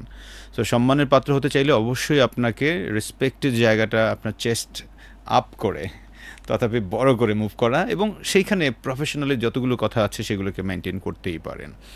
স্যার, এখানে আপনার কাছে আমার একটা সম্পূরক প্রশ্ন এখানে আবার চলে আসছে। আমি মানে মাঝে মধ্যে অনেক জায়গায় গেলে রিয়েল এস্টেটের সেলসে যারা আছেন তাদের কাছ থেকে পাই। যেমন রিসেন্টলি আমি একটা কোম্পানিতে ট্রেনিং করেছিলাম ক্রেডেন্সে, আপনি জিল্লুর ভাই, হ্যাঁ। রাইট, জিল্লুর করিম। সো স্যারের প্রেজেন্স ছিলেন ওই ট্রেনিংটাতে। তো তখন একজন পার্টিসিপেন্ট একটা প্রশ্ন করেছে আমাকে, তো প্রশ্ন উত্তরটা আমি আপনার কাছে শুনতে চাই, আমি বলছি না। জি, জি। বলছেন, স্যার আমি একজন কাস্টমারকে কিভাবে আসলে বুঝবো যে এটা আসলে আমার রিয়েল টার্গেট কাস্টমার, তাকে কিভাবে অ্যাসেসটা করতে পারি, সেটা বোঝার আসলে উপায় আছে কিনা? Very good question. প্রথম কথা হচ্ছে যে ক্লায়েন্টের সাথে তো আসলে আমাদের অনেকভাবে ইন্টারাকশন হয়, টেলিফোনিক কনভারসেশন হয়। এই টেলিফোনিক কনভারসেশনটা আমি যেটা বলি, ধরেন সে আপনি ইউ আর মাই ক্লায়েন্ট, আপনার সাথে যে আমি কনভারসেশনটা করছি, আমি যখন ফোনটা রাখবো তখন যদি আমার নেক্সট অ্যাসাইনমেন্টটা যদি সিকিউরড না হয়, অর্থাৎ আমি পরবর্তী আপনার সাথে আমার কানেক্টিভিটিটা কীভাবে হবে, আপনি কি আমাকে অ্যাপয়েন্টমেন্ট দিয়েছেন যে অমুক ডেটে তুমি আমার কাছে আসো, অথবা তুমি অমুক ডেটে আমাকে প্রজেক্টটা দেখাও, অথবা তুমি তোমার ব্রোশারটা আমার কাছে সেন্ড করো। দ্যাট মিনস আমার এই ফোন কলটা শেষ হতে হবে একটা নেক্সট অ্যাসাইনমেন্টের একটা ডিরেকশনের মাধ্যমে শেষ হতে হবে, কল টু অ্যাকশন বলে যেটাকে। Action দিয়ে। আমি যদি ফুল কনভারসেশন করার পর আমি আপনার থেকে যদি কোনো নেক্সট কোনো কিছু না নিতে পারেন, কনফার্মেশন করতে না পারেন, তার মানে আমার এই হোল কনভারসেশন ওয়াজ ফেইলড, আমার এটা হলো না, এক নাম্বার। দ্বিতীয়ত হচ্ছে যে আমি যখন আপনার সান্নিধ্যে আসলাম, আমাকে তখন সব কিছুর মধ্যে মোটামুটি প্রাথমিক একটা অ্যাসেস করতে হয় যে আপনি যে প্রেমিসেসে আমাকে ডেকেছেন প্রেমিসেসটা কেমন, আপনার অফিসে যে ডেকেছেন অফিসটা কেমন, আপনার পোর্টফোলিওটা কী। এখন তো ইন্টারনেটের যুগ, আমি আপনার সম্বন্ধে জেনে যেতে পারি আপনার গোপনে, সেটা জানার চেষ্টা করা। সো এই এমআইএসগুলো আমাকে প্রথম সমৃদ্ধ করে যে হাউ রিচ ইউ আর, মানে in which position you are right now to expend your money. এইটা আমাকে প্রথম চিন্তা করতে হবে যে আমার প্রোডাক্টের ভ্যালুটা কত। ধরেন আমি আপনার কাছে একটা 3 কোটি টাকার প্রপার্টি বিক্রি করছি, আমার হোল অ্যাসেসমেন্টে চিন্তা করে নিয়ে আসতে হবে বিইং এ সেলস প্রফেশনাল হিসেবে যে ওনার থেকে এই 3 কোটি টাকা পাওয়া সম্ভব, উনি এই পোর্টফোলিও বিলং করেন, ওনার মান্থলি ইনকাম এরকম থাকতে পারে, সো দ্যাট এটি অবশ্যই উনি নিতে পারেন। এখন দেখা গেছে আপনি হলো 3 কোটির customer, but I am trying to selling 7 কোটি টাকার প্রপার্টি, তাহলে এইটা হবে না। হ্যাঁ, তো যে কারণে আমাকে ওইটা রিড করতে হবে। আমার এই যে বললাম, হয়তো বা মানে বললে হয়তো খারাপ, আমি অ্যাসেস করবো যে আপনি কী কার বিলং করেন, ওটা একটা এক্সপেন্ডিচার আছে। তো এই যে অনেক কিছু আছে, তো যে কারণে আমরা আসলে জানার চেষ্টা করা, বোঝা ওনার কোনো পাস্ট হিস্ট্রি আছে কিনা, উনি কোথাও প্রপার্টি নিয়েছেন কিনা। তো অনেক ধরনের ইন্ডিকেশন আমাদের কাছে আছে, হয়তো অনেয়ারে অনেক কিছু বলবো না, বা ছেলেবেলাদেরকে এগুলো বলে, আর এটা তো ম্যান টু ম্যান ভ্যারি করবে, কেস টু কেস ভ্যারি করবে। তো সব কিছু মানে একজন পারফেক্ট সেলস প্রফেশনাল এটা অ্যাসেস করতে পারে, সে বুঝতে পারে। রাইট স্যার, তার মানে আমরা অ্যাটলিস্ট মোটা দাগে যদি 3টা বিষয়কে এখানে তুলে ধরি। প্রথমত হচ্ছে যে আপনি যখন তার সাথে কমিউনিকেট করলেন ওভার টেলিফোনে, ফার্স্ট কনভারসেশনটা যখন হয়, ওই কনভারসেশনটা কন্টিনিউশনের কোনো আলামত কি আপনি রাখলেন কিনা, যে ইয়াস অমুক দিন আপনি আসেন, অথবা আমি এটা দেখবো, আপনার কোনো একটা কল টু অ্যাকশনে শেষ হলো কিনা, নাম্বার 1। নাম্বার 2 হচ্ছে আপনি যখন তার সঙ্গে ফার্স্ট মিটে গেলেন, এবার তার ওভারঅল অবয়ব বলেন, তাকে নিয়ে একটু স্টাডি করে যাওয়া বলেন, ইভেন তার এক্সপেন্ডিচার, তার বর্তমান ইনকাম, লাইফস্টাইল, তার লাইফস্টাইল, ইভেন আপনি বলছেন তার গাড়িটাও যদি ইউজ করে, কোন ধরনের গাড়ি ইউজ করছে, এবং সেখানে এক্সপেন্ডিচারের জায়গাটা। বিকজ আমি যার কাছে আসলে এরকম একটা পণ্য বিক্রি করতে যাব, তার কেপেবিলিটি জানা আমার খুব জরুরি। বিকজ আমি তাকে নইলে শুধু আমার সময় ওয়েস্ট করে তো লাভ নাই। এক্স্যাক্টলি। দ্য সেম টাইম আপনি আরেকটা কথা বলেছেন যে যেতটুকু প্রাপ্য, এক্সাম্পল 3 কোটি টাকার মানুষকে গিয়ে আপনি 10 কোটি টাকা দেখা লাভ নাই, 3 কোটি টাকাটাকে 3 কোটি টাকাই দেখান, তাহলে সুবিধা হবে। 3 কোটি বড় তো 4 কোটি দেখাতে পারেন, এর বেশি না আর কি। এর বাইরেও অনেকগুলো অ্যাসেসমেন্ট প্যারামিটার আপনারা করে থাকেন, সেটা হয়তো বা জানা যায় এখন মোবাইলের যুগে। স্যার আমি যদি এবার একটা প্রশ্ন করি আপনাকে, লাইক আপনি তো মাঝখানে রিহ্যাবের দায়িত্বপ্রাপ্ত মানুষ ছিলেন। রিহ্যাবের নাম আসার আগে আমার কাছে একটা বড় প্রশ্ন আসে সাধারণ মানুষের, সরি এভাবে আমি বলার জন্য, আপনি ক্ষমা করবেন আমাকে, আমি মানুষের হয়ে কথাটা বলছি আর কি। আপনাদেরকে তো মানুষ ভূমিদস্যু বলে, সো এই বিষয়টাকে আপনারা কীভাবে দেখেন? একটা সময় এটাকে আমরাও খুব বিব্রত বোধ করতাম যখন মানুষ আমাদেরকে বলতো, ওই সময় আসলে এক্সপ্লেনেশনের জায়গা ছিল না। বর্তমানে দেখবেন আসলে এগুলি কেউ বলে না, কিন্তু একটা সময় কিন্তু আমরা প্রবলভাবে এই নামে আখ্যায়িত হয়েছি, বিকজ মানুষের একটা বোঝার পারসেপশনের ব্যাপার ছিল। প্রথম হচ্ছে যে ডেভেলপার টু ডেভেলপার তার বিজনেস প্যাটার্নটা ডিফারেন্ট। আমরা কিছু রিয়েল এস্টেট কোম্পানি আছি যারা আমরা শুধুমাত্র অ্যাপার্টমেন্ট, কমার্শিয়াল কমপ্লেক্স, কন্ডোমিনিয়াম এই ধরনের কাজ করি। কিছু সাম রিয়েল এস্টেট কোম্পানি শুধু তারা ল্যান্ডের ব্যবসা করেন, এবং কিছু কিছু কোম্পানি আছে বোথ করেন। তো এখন হচ্ছে কি, প্রথম যখন এই অভিযোগটা আসা শুরু হয় তখন ল্যান্ডের এগেনস্টে আসে। তখন যখন আমরা পিওর রিয়েল এস্টেট ডেভেলপার যারা ছিলাম, কারণ তাদেরও আবার একটা ডিফারেন্ট অ্যাসোসিয়েশন আছে যে ল্যান্ড ডেভেলপমেন্ট করেন, তাদেরকে একটা আছে। তো তখন বেশিরভাগ অভিযোগ আসতো প্রথম ওই লেভেল থেকে। দ্বিতীয়ত দেখা গেছে যখন ল্যান্ডের ব্যবসাটা ওই সময় একটা ভালো সময় যাচ্ছিল, ওই সময় কিছু কিছু অসাধু ব্যবসায়ী এসছিল, এটা সত্য, সব ব্যবসায়ীতে কিন্তু চলে আসে। আমরা রিহ্যাব মেম্বার হিসেবে অনেক সময় কন্ট্রোল করার চেষ্টা করেছি, দেখা গেল যে উনি রিহ্যাব মেম্বারই না, কিন্তু ওনার হয়তো খুব ভালো চটকদার বিজ্ঞাপন ছিল। আপনার মনে আছে কি না একটা সময় এরকম একটা বিশ্রী ধরনের বিজ্ঞাপন ছিল যে পুকুরে টাকা ফেলছে। তো এটা হচ্ছে নৈতিকতার অবক্ষয়। কোনো একটা খারাপ কাজ কোনো একটা ইন্ডিভিজুয়াল ব্যক্তি করতে পারে না। ওই যে চ্যানেলটা প্রচার করেছিল সে তো কিছু পয়সার জন্য করেছিল, কিন্তু ওনার যদি নৈতিকতা থাকতো যে আমি এটাকে অ্যাড্রেস করব না, তাহলে কিন্তু ওই বিজ্ঞাপনটা আসে না। যে পত্রিকা দিয়েছিল ওই পত্রিকার যদি একটা নৈতিকতা থাকতো, পয়সাই তো সব কিছু না, এই জন্য ওইটা যাই হোক ওইটার ব্যাপার। কিন্তু আমি আমাদের দোষটার কথা বলছি, সেটা হচ্ছে যে ধরেন সাম এক্সটেন্ট যখন এই কথাগুলো আসতো তখন দেখা যেত যে কাদের বিরুদ্ধে আসছে, আমরা তাদের সাথে কথা বলতাম, তখন তাদের এক্সপ্লেনেশনটা আমরাও শুনতাম, যেটা মিডিয়াতে আসতো না। তখন বলতো যে দেখো এই এত বড় এরিয়ার ল্যান্ড আমাকে ইচ অ্যান্ড ইন্ডিভিজুয়াল ছোট ছোট জমি প্রক্রিয়া করে একটা বিশাল একটা ল্যান্ড প্রজেক্ট করতে হচ্ছে। এখানে কারোর সাথে আমার খুব ইজি ডিল হচ্ছে, কারোর সাথে হচ্ছে না, আর কেউ টাকা পয়সার বিনিময়ে সে জমি আমাকে বুঝিয়ে দিচ্ছে না। দেখা গেছে আমার একটা প্রজেক্টে ঢোকার রাস্তা ওইখানেই উনি ওনার জায়গাটা নিয়ে বন্ধ করে রেখেছেন, আর কোনো উপায় নেই। এখন একটা বৃহত্তর স্বার্থে অনেক সময় অনেক কিছু কঠিন সিদ্ধান্ত নিতে হয়। ওই ডেভেলপারগুলো হয়তো তখন কিছু কঠিন সিদ্ধান্ত নিচ্ছিল, তখন হয়তো কারোর বিপক্ষে যাচ্ছিল। কিন্তু আজকে মনে করেন 10-15-20 বছর পর যখন ওই সব সিটিগুলো দাঁড়িয়ে গেছে, তখন আমাদের কাছে মনে হয় যে আমাদের পরিবার পরিজনই কিন্তু ওখানে বসবাস করছে। তখন তাকে স্মরণ করি, তখন উনি যে ওই ব্লেমটা নিয়েছিলেন বুকে, আজকে কিন্তু উনি সাকসেসটা দিয়েছেন। কারণ আপনি দেখেন, আমরা যখন কোনো একটা শপিং মলে যাই, শপিং মলে যদি একটা দোকানের দিকে তাকাই, তখন চিন্তা করি এখানে কয়টা ছেলে কাজ করে, এর সাথে লিঙ্কেজ কারা কারা মাল সাপ্লাই দেয়, মানে কত লোকের কর্মসংস্থান। অনেক অনেক। তো তখন দেখা যায় যে আসলে আপনি যদি একটা ওভারঅল বাংলাদেশের ইকোনমিকে দেখেন, আমাদের সরকার চেয়ে প্রাইভেটাইজেশনের কারণে কিন্তু দেশটা গতিশীল আছে। এবং তখন দেখা যায় একটা দিন শেষে কোনো না কোনো উদ্যোক্তা একটা ভালো পজিশনে আছে। বাট এটা তো ট্রু, আপনি একজন বড় উদ্যোক্তা বলে অন্যায় কিছু করতে পারবেন না, তাই না? তো আপনার তো মেজরিটি হচ্ছে দেখেন তারাও কিন্তু চায় না, তারা জনসেবামূলকভাবেই জিনিসটা চিন্তা করতে চায়। বাট সাম এক্সটেন্ট তখন এগুলো হয়েছে। কিন্তু আমি তো বিগত 10-12 বছরে অন্তত ওই শব্দটা রিপিটেডলি আসতেছে এটা আমরা কিন্তু দেখিনি, কারণ আমরা ক্লায়েন্টের সাথেও কিন্তু কাউন্সেলিং করছি। আচ্ছা, আমাদের রিহ্যাবে একটা আরবিট্রেশন সেলই আছে, আমাদের আছে। যদি কারো কোনো থাকে, তাদের সংক্ষুব্ধ কেউ থাকে, ডেভেলপার এগেনস্টে যদি তাদের কোনো ক্লেম থাকে, আমরা কিন্তু ওগুলো মিটিগেট করে ফেলছি। দ্যাটস ওয়াই আগের চেয়ে কিন্তু ওই মাত্রাটা অনেক মাত্রায় কমে গেছে, বাট প্রবলেম ছিল প্রত্যেকটা। তবে আমি মনে করি আমি এমন একটা সেক্টরের সাথে যুক্ত যে সেক্টরে কোনো দিন কোনো একটা লেবার বলে নাই যে আমরা টাকা পাই নাই দেখে আজকে এই প্রজেক্টের কাজ বন্ধ, আমরা টাকা পাই নাই বলে আজকে রাস্তা আমরা অবরোধ করেছি, কিংবা আমরা কাউকে এই করছি কোনো ধরনের ধ্বংসাত্মক কোনো কাজ করেছি। আপনি দেখবেন কোনোদিন হয়নি। অথচ বাংলাদেশের ধরনের আমরা একটা বড় একটা ইন্ডাস্ট্রি, ডেফিনেটলি অনেক ব্যবসার ক্ষেত্রে দেখবেন কিছুদিন পরপরই কিন্তু অশান্তি বিরাজ করছে। আল্লাহর রহমতে আমরা অনেক চ্যালেঞ্জ ফেস করেছি, পিঠ দেয়ালে ঠেকে গেছে, তারপরেও কিন্তু আমরা আবার দাঁড়িয়ে গেছি। বিকজ আসলে আমি যাদেরকে, যেহেতু জানেন আমি রিহ্যাবিলিটেটর ছিলাম, ব্যক্তিগতভাবে কম বেশি সব উদ্যোক্তাই আমার পরিচিত, এবং আমরা বিভিন্ন ফোরামে আমরা এটাই বুঝি, সবার কিন্তু মোটিভেশনের জায়গাটা একটাই, আসলে do something for the people. এখন যার যার এক্সটেন্ট থেকে যে করছে, এর মধ্যে কিছু সফলতা আছে, কিছু ব্যর্থতা আছে। আমার লাইফেও অনেক সফলতা ব্যর্থতা আছে, এটা প্রতিটা মানুষের থাকে, বাট চেষ্টাটা থাকে কতটুকু বেশি ভালো করতে পারি। স্যার, এখানে যদি আমরা রিহ্যাবের প্রসঙ্গটাই যেহেতু আবার আসলাম, সেখান থেকেই প্রশ্ন করেছিলাম আপনাকে। সো রিহ্যাবে আপনি আপনার ক্যারিয়ারটা শুরু করলেন 2008 সালে। তো তখন ট্রেজারার। জি, আমি যতটুকু জানি আপনি ছিলেন একমাত্র ইয়াংগেস্ট ওই কমিটির।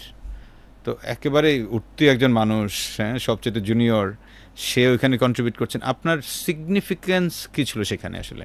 আচ্ছা, ওইটার সময় ছিল আসলেই তখন আমি একদম কি বলে তারুণ্যে ভরপুর। আমার কোম্পানি এলিয়েন প্রপার্টিস লিমিটেড, ওই সময় আমি নিঃসন্দেহ চিত্তে বলতে পারি বাংলাদেশের সবচেয়ে প্রচারণী, অর্থাৎ মার্কেটিং অ্যান্ড অ্যাডভার্টাইজমেন্ট প্রমোশন, আমার এলিয়েন প্রপার্টিসে ছিল নাম্বার 1 পজিশনে আমি। তো সারা দেশে এমন কোনো জায়গায় নাই যে আমার প্রোডাক্ট কিংবা ব্র্যান্ড মানুষ জানতো না, আমার নামটা ছিল ডিফারেন্ট, এলিয়েন। তো দ্যাটস ওয়াই মানুষ একবার এক ল্যান্ডনে জিজ্ঞেস করলো হোয়াই ইজ এলিয়েন।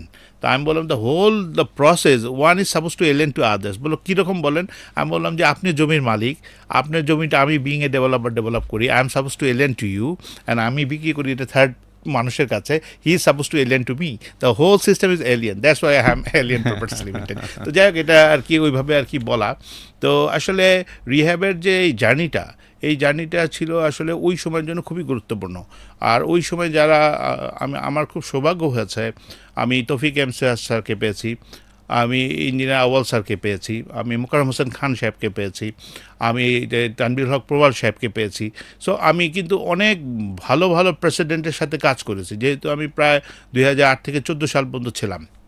এখনও আমি রিহ্যাবের অডিট অ্যান্ড অ্যাকাউন্ট স্ট্যান্ডিং কমিটির চেয়ারম্যান, কারণ বর্তমানে যে কমিটিটা রান করছে এটা আমাদেরই কমিটি। তো যে কারণে বিষয়টা আমার কাছে সবসময় মনে করে আমি কোনো না কোনোভাবে এই সংগঠনের সাথে যুক্ত আছি, সবসময় আছি। তো সেই হিসেবে আমার যতটুকু চেষ্টা আমি সেটা করেছি। স্যার, আমি যতটুকু জানি যে আপনি রিহ্যাবের যে কোড অফ কন্ডাক্ট, তারপরে ডিড অফ এগ্রিমেন্ট, সো এই টাইপের বিষয়গুলোতে আপনার কন্ট্রিবিউশন আছে, বিকজ আপনি ওই সময়টাতে এগুলোতে প্রসেসগুলোতে ছিলেন। জি। বিষয়টা কতটুকু? ওই সময় এটা খুবই একটা গুরুত্বপূর্ণ সময়। যখন আমরা কমিটি ছিলাম, আমি দুইটা নাম বলবো, আমাদের 80,000 ভাইয়ের কথা বলবো বিটিআর, আর এবিসি নাশিদ ভাইয়ের কথা বলবো। এই দুজন তখন একটা উদ্যোগ নেন যে আমরা স্ট্যান্ডার্ড ফরম্যাটে ডিড অফ এগ্রিমেন্ট করব। আমরা যে ল্যান্ডওনারের সাথে এগ্রিমেন্ট করি, ক্লায়েন্টের সাথে করি, এটা একটা স্ট্যান্ডার্ড ফরম্যাট হওয়া দরকার, যেটা রিহ্যাবের গাইডলাইনে বাকি মেম্বার্সরা করবে। তো ওই কমিটির আমিও সদস্য ছিলাম। তো যেই কারণে ওইখানে অনেক ক্লজ বাই লজ আমার হাতে লেখা। এটা আমার একটু সৌভাগ্য হয়েছে, এটা আমি করেছি। আর এইটারও অনেক আগে যখন আমি ওয়েস্টার্ন ডেভেলপার্সের দায়িত্বে ছিলাম, তখন বাংলাদেশে কিন্তু প্রথম লিজিং কোম্পানি হচ্ছে ডিবিএইচ। তো তৎকালীন সময় ডিবিএইচের মানে ম্যানেজিং ডিরেক্টর ছিলেন মিস্টার চাকো, উনি একজন ইন্ডিয়ান ভদ্রলোক ছিলেন আর কি।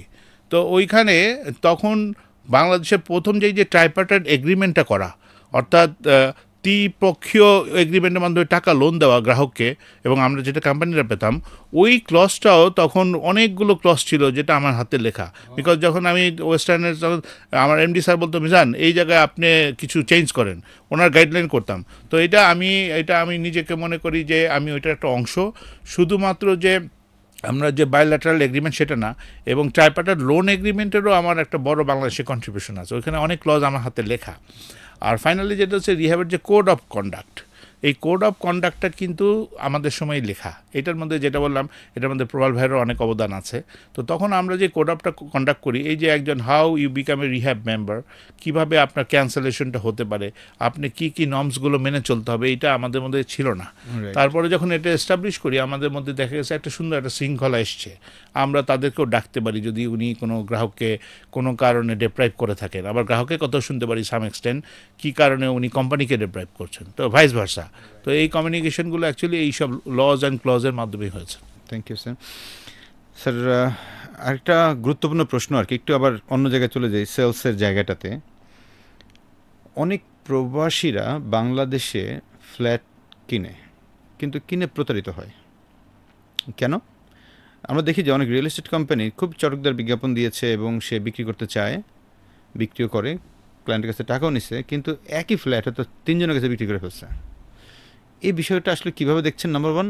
সেকেন্ড প্রশ্নটা হবে যে সাধারণ গ্রাহক এই ধরনের জায়গায় প্রতারিত যার জন্য না হয় কি মেজারটা নিতে পারে? খুবই গুরুত্বপূর্ণ প্রশ্ন। আসলে যারা এই ধরনের সিনারিওর ফেস করেন তাদের জন্য খুবই কষ্ট লাগে, বিকজ আমাদের মতো কোনো না কোনো ডেভেলপারের মাধ্যমেই তো তারা এটা হয়। এবং এটার আসলে প্রথম যে কারণটা যেটা হচ্ছে, আমার গ্রাহক তো মনে করেন একজন ইনোসেন্ট ইনভেস্টর, সে অনেক ধারা ইনফ্লুয়েন্স হতে পারে। ওনার অনেক কিছু যারা আমাদের প্রবাসী ভাইরা আছেন অনেক ক্ষেত্রে তারা মেজার করতে পারে না। অনেক সময় আছে তার আত্মীয় রেফারেন্সে কেনেন, অথবা এইখানে স্থানীয় তার কোনো প্রতিনিধি আছে বলছে অমুক কোম্পানিতে আমরা কিনবো, তো যাচাই বাছাই এটা প্রপারলি হয় না। আমরা যারা লিডিং রিয়েল এস্টেট কোম্পানি বাংলাদেশে ব্যবসা অপারেট করছি, এই ধরনের কোনো সুযোগ নাই। বিকজ আমরা একটা সফটওয়্যার মেনটেন করি। স্যার রূপায়ণের সুযোগ নাই, কিন্তু এগুলো তো করছে স্যার ছোটখাটো কোম্পানিগুলো। অনেক ছোট না, আমি সেই বিষয়টা আসছে, এটা দুইটা একটা ডিফিকাল্টিজ আছে। যেটা বলি, মনে করেন প্রথম কথা হচ্ছে বাংলাদেশে এই ধরেন অ্যাট প্রেজেন্ট এটা কিছু ব্যবসা খারাপ হয়ে গেছে, মোর দ্যান মনে 1000 রিয়েল এস্টেট কোম্পানি আছে যারা রিহ্যাবের কোনো মেম্বার না। এখন দেখা গেল কোনো একটা রিয়েল এস্টেট কোম্পানি কাউকে সাথে এই ধরনের প্রতারণার ঘটনা ঘটেছে, এখন তারা তখন আমাদের কাছে আসার পর আমরা যখন দেখি যে এই কোম্পানি তো আমাদের এনলিস্টেড না, আমাদের রিহ্যাবের মেম্বাররা, তখন তো আমরা তাদেরকে ডাকতে পারি না, কারণ ওরা তো আমার মেম্বার না। এটা একটা সমস্যা হয়। তো তখন আমরা করি কি, আমরা আমাদের রিহ্যাবের বিভিন্ন ওয়েব পেজে গেলে বিজ্ঞাপনে সবসময় বলি আপনারা সো অ্যান্ড সো এই প্যারামিটারগুলো দেখেন, যে প্রতিষ্ঠানে নিচ্ছেন এই প্রতিষ্ঠানকে কতগুলো সাকসেসফুলি প্রজেক্ট হ্যান্ডওভার করেছে, এরা ওনার কারা, এদের কত বছর যাবত এই রিয়েল এস্টেট ট্র্যাকের সাথে তারা ব্যবসা পরিচালনা করছে, তাদের হিস্ট্রিটা কি, আপনার পরিচিত কোনো আত্মীয় স্বজন কিনেছে কিনা, তাদের অভিমত কী কোম্পানিটার সম্বন্ধে, এইগুলো প্যারামিটারগুলো আমরা কিন্তু বিভিন্ন ফোরামে তাদের কাছে বলি, বাট তারপরও সাম এক্সটেন্ট হয়ে যায়। আর এখন বর্তমানে যেটা খুব উদ্বেগজনক হচ্ছে, একটা শেয়ার বিজনেস শুরু হয়েছে, একই বিল্ডিংয়ে অনেক শেয়ার। এটা সাকসেসফুলি কয়জন করতে পেরেছে আমার দেখা সেরকম নেই, দুই একজন বাদে, বাট এটার মধ্যে অনেক ধরনের ঝুঁকি আছে। কিন্তু গ্রাহকেরা আমাদের দেশে একটা মানুষের পার্সোনালি কম টাকায় কিছু নিতে পারলেই মনে হয় আমারটা ভালো। তো এই কম টাকার পিছনে ছোটাটাও এটাও কিন্তু মানুষের একটা বাতিক এবং একটা রিস্ক ফ্যাক্টরটা বেশি। তো আমি গ্রাহকদের প্রতি এটাই আহ্বান করব, আপনারা যেখানে ইনভেস্ট করেন এটা বহু কষ্টের উপার্জিত একটা অর্থ, আপনারা জেনে বুঝে পর্যাপ্ত পরিমাণ খবর নিয়ে তারপরে আপনারা আপনাদের ইনভেস্টমেন্টটা করুন। স্যার তাহলে আমরা এখান থেকে যদি দুইটা মেসেজ দিতে চাই, নাম্বার 1 হচ্ছে যে আপনাদের ফার্স্ট প্রেফারেন্সটা দিবেন যে রিহ্যাবের মেম্বার কিনা। এক্স্যাক্টলি, যদি রিহ্যাবের মেম্বার হয় তাহলে তো স্যার আপনি তারা ধরতে পারছি, তাহলে ওনার টাকা কিন্তু সিকিউর এবং কম্পেনসেট করে দিতে পারছি। আমাদের এমন কোনো আরবিট্রেশন নাই যেটা রেজাল্ট নাই। আমরা কিন্তু আমাদের মেম্বারদের হিউজলি চার্জ করি। আমরা কিন্তু তাদেরকে বলি যে যদি আপনি এটা না করেন তাহলে সো অ্যান্ড সো জিনিস আপনার প্রতি ইম্পোজ হবে, যে কোড অফ কন্ডাক্ট। এবং ফাইনালি যদি সে রিহ্যাব মেম্বার না থাকে, অনেক জায়গায় সে জমিও পাবে না, বিজনেস ফারিশ করতে পারবে না। রাইট। সো আমরা একটু অনুরোধ করতে চাই যারা এই ধরনের ইনভেস্টিং যাবেন, অফকোর্স আপনি রিহ্যাবের মেম্বার কিনে একটু ফার্স্ট চেক করবেন। সেকেন্ড ব্যাপার হচ্ছে যে যদি আপনি রিহ্যাবের মেম্বার ছাড়া কোথাও ইনভেস্ট করতে যান, অফকোর্স আপনি অনেকগুলো প্যারামিটার চিন্তা করতে হবে যে এই লোকগুলো আসলে সঠিক কিনা, নাম্বার 1। নাম্বার 2 হচ্ছে যে এইখানে যে আপনি ইনভেস্ট করছেন তাদের বর্তমান অবস্থা কেমন, সেই যদি টানাপোড়েনে থাকে সে তো আসলে আপনাকে দিতে পারবে না। নাম্বার 3 হচ্ছে যে আপনার পরিচিত কোনো মানুষ যাকে আপনি রিলাই করতে পারেন, সে কি এটার ব্যাপারে ভালো তথ্য দিচ্ছে কিনা, কারণ তা না হলে খুবই চ্যালেঞ্জিং। বিকজ আমি দেখতেছি ইদানিংকালে এই জিনিসটা অনেক ঘটতেছে। আর এটা স্যার আপনি যেটা বললেন যে শেয়ারের ক্ষেত্রে যে এটা হচ্ছে, এটাও একটা অনেক বাড়তেছে। এখন শেয়ারের ক্ষেত্রে আপনি যদি নিয়ে থাকেন, অ্যাগেইন সে নির্ভরযোগ্য মানুষ কিনা তারা, যদি না হয় তাহলে সেখানে আমি কম পাইছি দেখে ঢুকে যাব, পুরোটাই চলে যাবে, লাভ নাই। সো এই জিনিসটাকে মেনটেন করা খুব জরুরি। Sir thank you so much, অনেকগুলো প্রশ্নের আমরা উত্তর পেয়েছি। আমি একটু আবার চলে যেতে চাই সেলসের আরেকটা পার্টে। আপনি একটা সময় আপনাদের ইয়েতে, বিশেষ করে যখন এমডি ছিলেন রূপায়ণের, ওই সময়টাতে আপনার উত্তরা যে প্রজেক্টটা, তখন আপনি দেখতেন। সো আমি একবার জানি যে আপনার ওখানে লোকজনকে কী শিখাইতেন, মানে আপনার কথায় লোকজন অনেক মুগ্ধ হয়ে যায়। কারণ আমি যেদিন আপনার অফিসে গেছি সবাই দেওয়ান স্যারের খুব প্রশংসা করতেছিল, আরে দেওয়ান স্যারের বাংলাদেশের বিগ সেলসে। সেজন্যই আমিও মুগ্ধ হয়ে বললাম যে স্যারকে কেন আমি আমার প্রোগ্রামে আনছি না। কী কথা বলেন আপনার ছেলেকে যে ওনারা আসলে মুগ্ধ হয়ে যায়? আসলে বিষয়টা এখন আসলে আমি আসলে প্রতিনিয়ত শিখি, নিজে শিখি। আমি আমার মাননীয় চেয়ারম্যান স্যারের কাছে যখন বিভিন্ন বিষয়ে কথা বলি, তখন আমার অনেক সময় মনে হয় যে আমি খুব শিশু, মানে তার কাছ থেকে যখন আমি শিখি, আমার মুকুল স্যারের কাছে লোকজন যারা তারা মাঝে মধ্যে উনি যখন আমাকে কোনো কিছু ব্যাপারে ধরেন, মানে খাঁটি বাংলা বললে মনে হয় আমি মানে পুরো বোধাই হয়ে যাই, মানে আমি এটা মানে কি করলাম। তো আসলে এইটাই বলি, আসলে যারা লিডার, যারা আমাদের স্যার, যারা রেসপেক্টেড, যারা আমার চেয়ারম্যান, তারা ওই পজিশনটায় বিলং করে, এবং তারা এই যে আমাদের কাছে যে আমরা বলি তারাই আমাদের মেন্টর, এটি আসলে বারবার প্রমাণিত হয়। এখন যখন আমি মেন্টর, তো আমি তো ন্যাচারালি আমার বেস্টটা দেওয়ার চেষ্টা করি।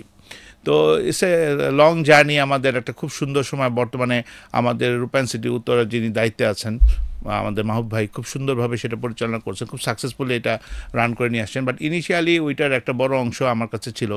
তো আমরা যখন এটা শুরু করি, যখন আমি রূপায়ণের হাউজিং স্টেট ডিপার্টমেন্টের ম্যানেজিং ডিরেক্টর, ওটা আমাদেরই প্রজেক্ট, বাট পরে আমরা ওইটা সিটি ডেভেলপমেন্ট হিসেবে আলাদা কনসেপ্টে আমরা ওইটাকে আলাদাভাবে আত্মপ্রকাশ করি।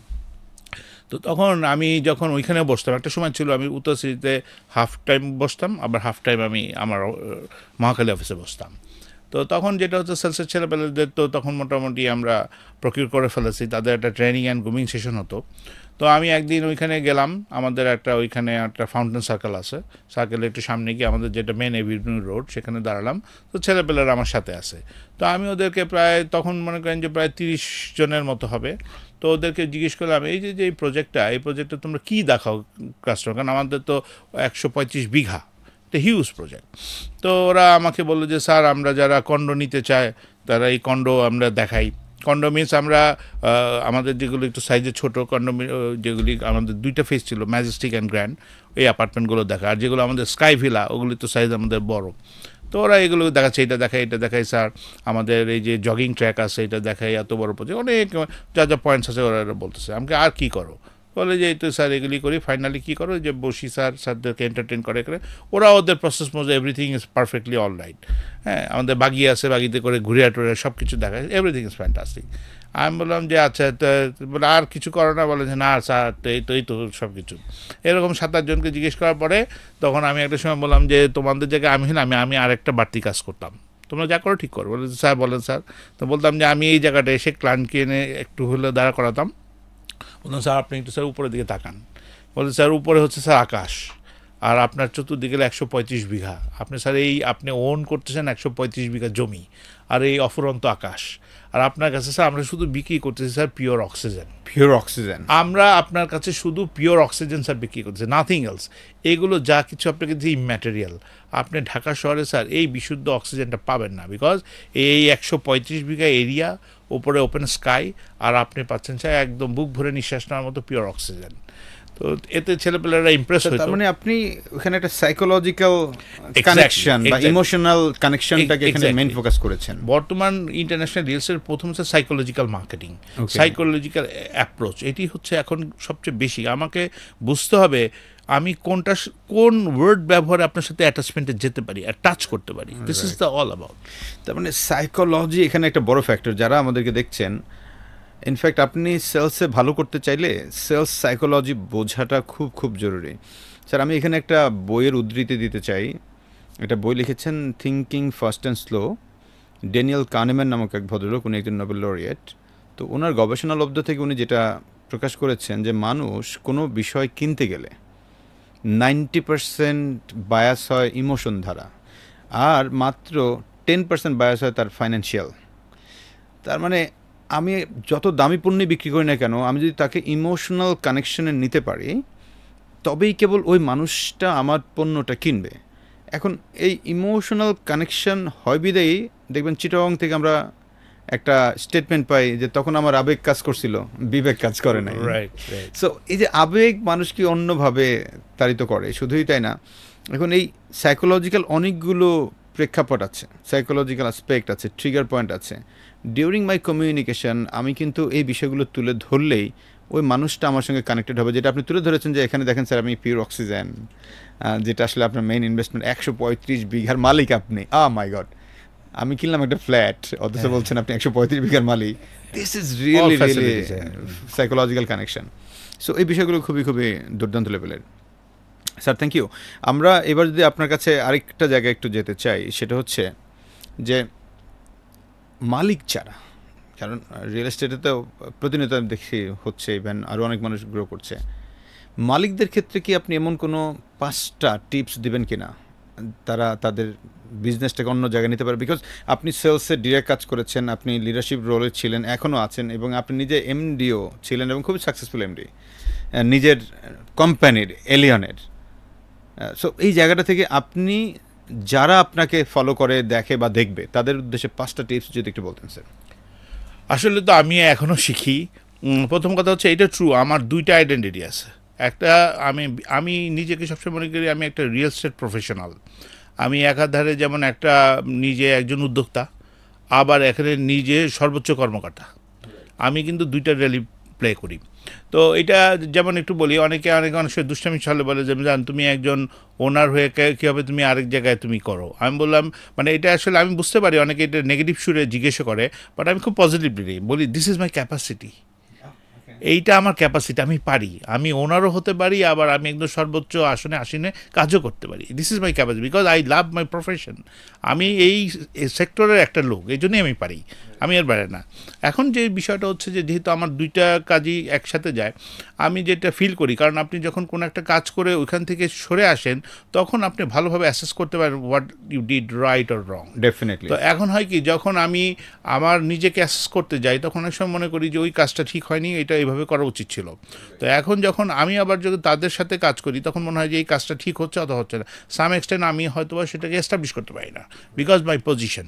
তো আমি একটা যেটা বিলিভ করি, প্রথম হচ্ছে একজন এন্টারপ্রেনার, একটা কথা বলি, একটা কোম্পানি যদি 5,000 কর্মকর্তাও থাকেন, একজন এন্টারপ্রেনার জানে তার ব্যবসাটা কী অবস্থায় আছে, তার চেয়ে ভালো কেউ জানে না। রাইট। একজন উদ্যোক্তাই জানে, কারণ তার এটা হার্ড আর্ন, তো সে প্রত্যেকটা নাম চোখ বন্ধ করলে, একটা এন্টারপ্রেনার যদি একটা প্রজেক্টে 1 বছরও না যায়, উনি চোখ বন্ধ করে বলতে পারে ওনার প্রজেক্টে কী অবস্থায় আছে। He is a entrepreneur. তো এখন হচ্ছে কি, প্রথম জিনিসটা চিন্তা করতে হবে যে আমার যে যারা ডাউন দ্য লাইন যারা আছে তারা আমার লোক এবং তারা আমার জন্য কাজ করছে। রাইট। এই বিলিফটা একজন উদ্যোক্তাকে সবসময় রাখতে হবে। এখন আমি যদি সবসময় চুলচেরা বিশ্লেষণ করতে যাই, এটা তো অবভিয়াস আমি কারো থেকে ভালো পাবো, কারো থেকে পাবো না।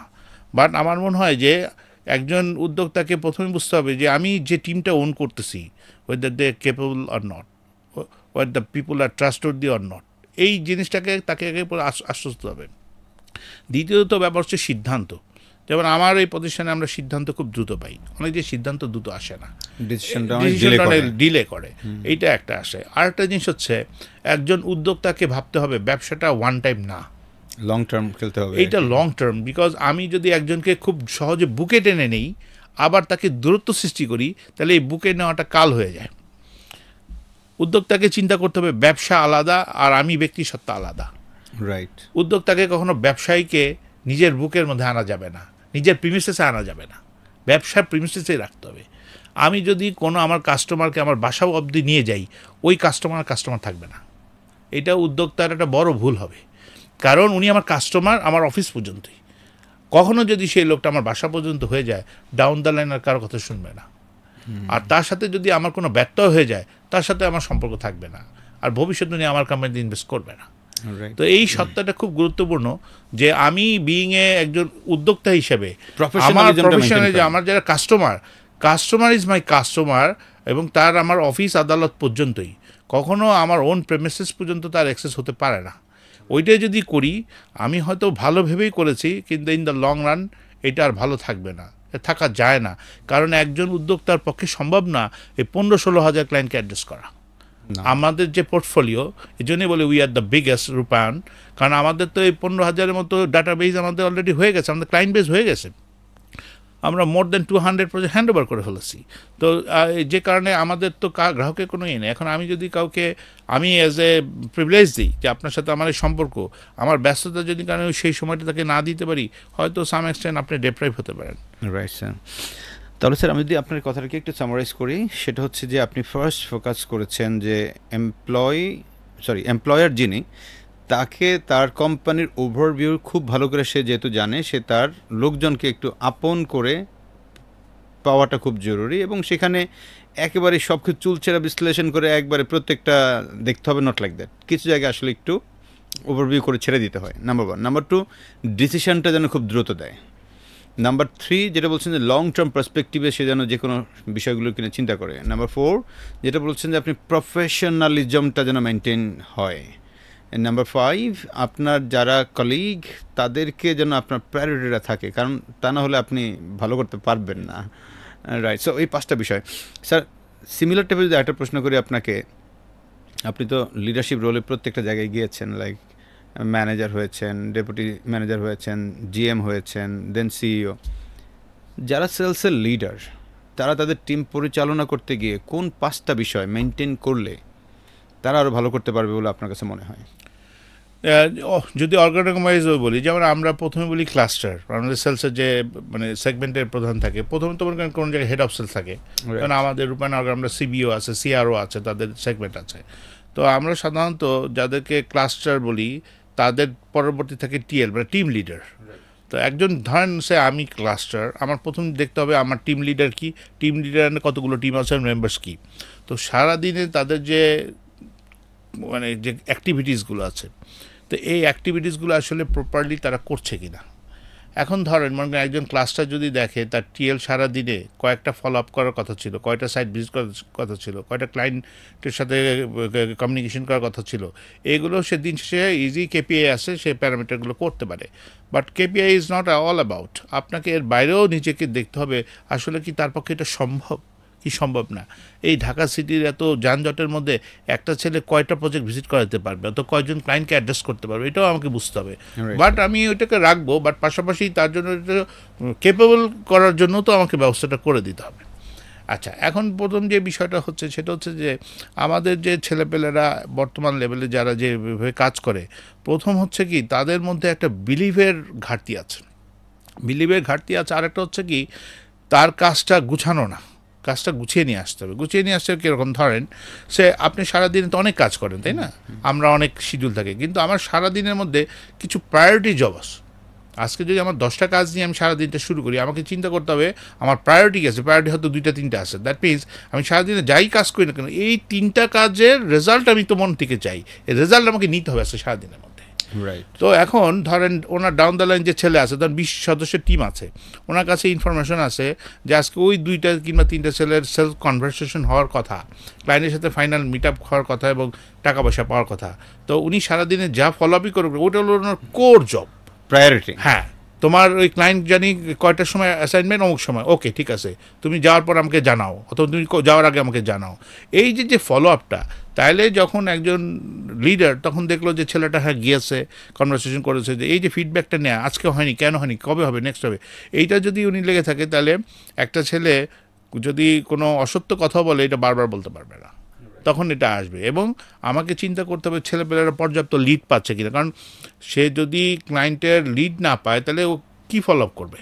তো এইটারও একটা লিডারের দায়িত্ব যে আমার মার্কেটিং থেকে কি হচ্ছে, নাকি উনি সেলফ এসজিএল জেনারেট করছে, নাকি আমি তাকে কোনো গাইডলাইন দিয়ে কোনো, এই যে সেলফ জেনারেটেড লিড, মানে আমাদের আমরা 2টা লিড বলি, একটা হচ্ছে এমজিএল, একটা হলো মার্কেটিং জেনারেট, অর্থাৎ মার্কেটিং যে লিডটা আপনার কাছে দিয়েছে, কাস্টমারটা দিয়েছে, এটা হলো মার্কেটিং থেকে যেগুলো। আর আমাদের আরেকটা বলি ছেলেদের বলি যে নো, তুমি এটা পাশাপাশি তুমি নিজেও লিড জেনারেট করবে, তোমার নিজের অ্যাক্টিভিটিস দিয়ে, নিজের D2D দিয়ে, কমিউনিকেশন দিয়ে তুমি সেগুলো বের করবে। তো এই জন্য আমরা বলি যে লিড হচ্ছে 2 প্রকার, একটা হলো এসজিএল, একটা হলো MGL. D2D means door to door, D2D কে তুমি যাও, এইভাবে যে তুমি কমিউনিকেট করো, বিজনেস টু বিজনেস যাও, D2D যাও, তাহলে হয় কি একটা ছেলে যদি মাঠ লেভেলেও দৌড়ায়, অফিস লেভেলেও থাকে, তাহলে হয় কি সে একটা মানে পূর্ণাঙ্গ একটা পেরিফেরির মধ্যে বিচরণ করতে পারে, সে এককেন্দ্রিক হয় না, তার অনেক এক্সপিরিয়েন্স শেয়ার হয়। ধরেন আমার একটা ছেলে কত পরিশ্রম করে, মনে করেন হয়তো দেখা গেছে সবাই গাড়ি পাচ্ছে না, সে বাসে যাচ্ছে, তো তাকে নিশ্চয়ই তাকে একটা ওয়েল ড্রেস আপে যেতে হয়, হয়তো সে ঘেমে গেছে, হ্যাঁ তার ওইটা নাই, কিন্তু কাস্টমারের কাছে যখন সে গিয়েছে, সে প্রপারলি আবার গিয়ে সেটেল ডাউন হওয়ার পর সে গিয়েছে। এখন দেখেছে কাস্টমারের কাছে গিয়েছে, এখন অফিসে ক্লায়েন্ট বলেছে যে ওনাকে বসতে বলো, হয়তো ঘন্টার পর ঘন্টা ছেলেটা বসে আছে।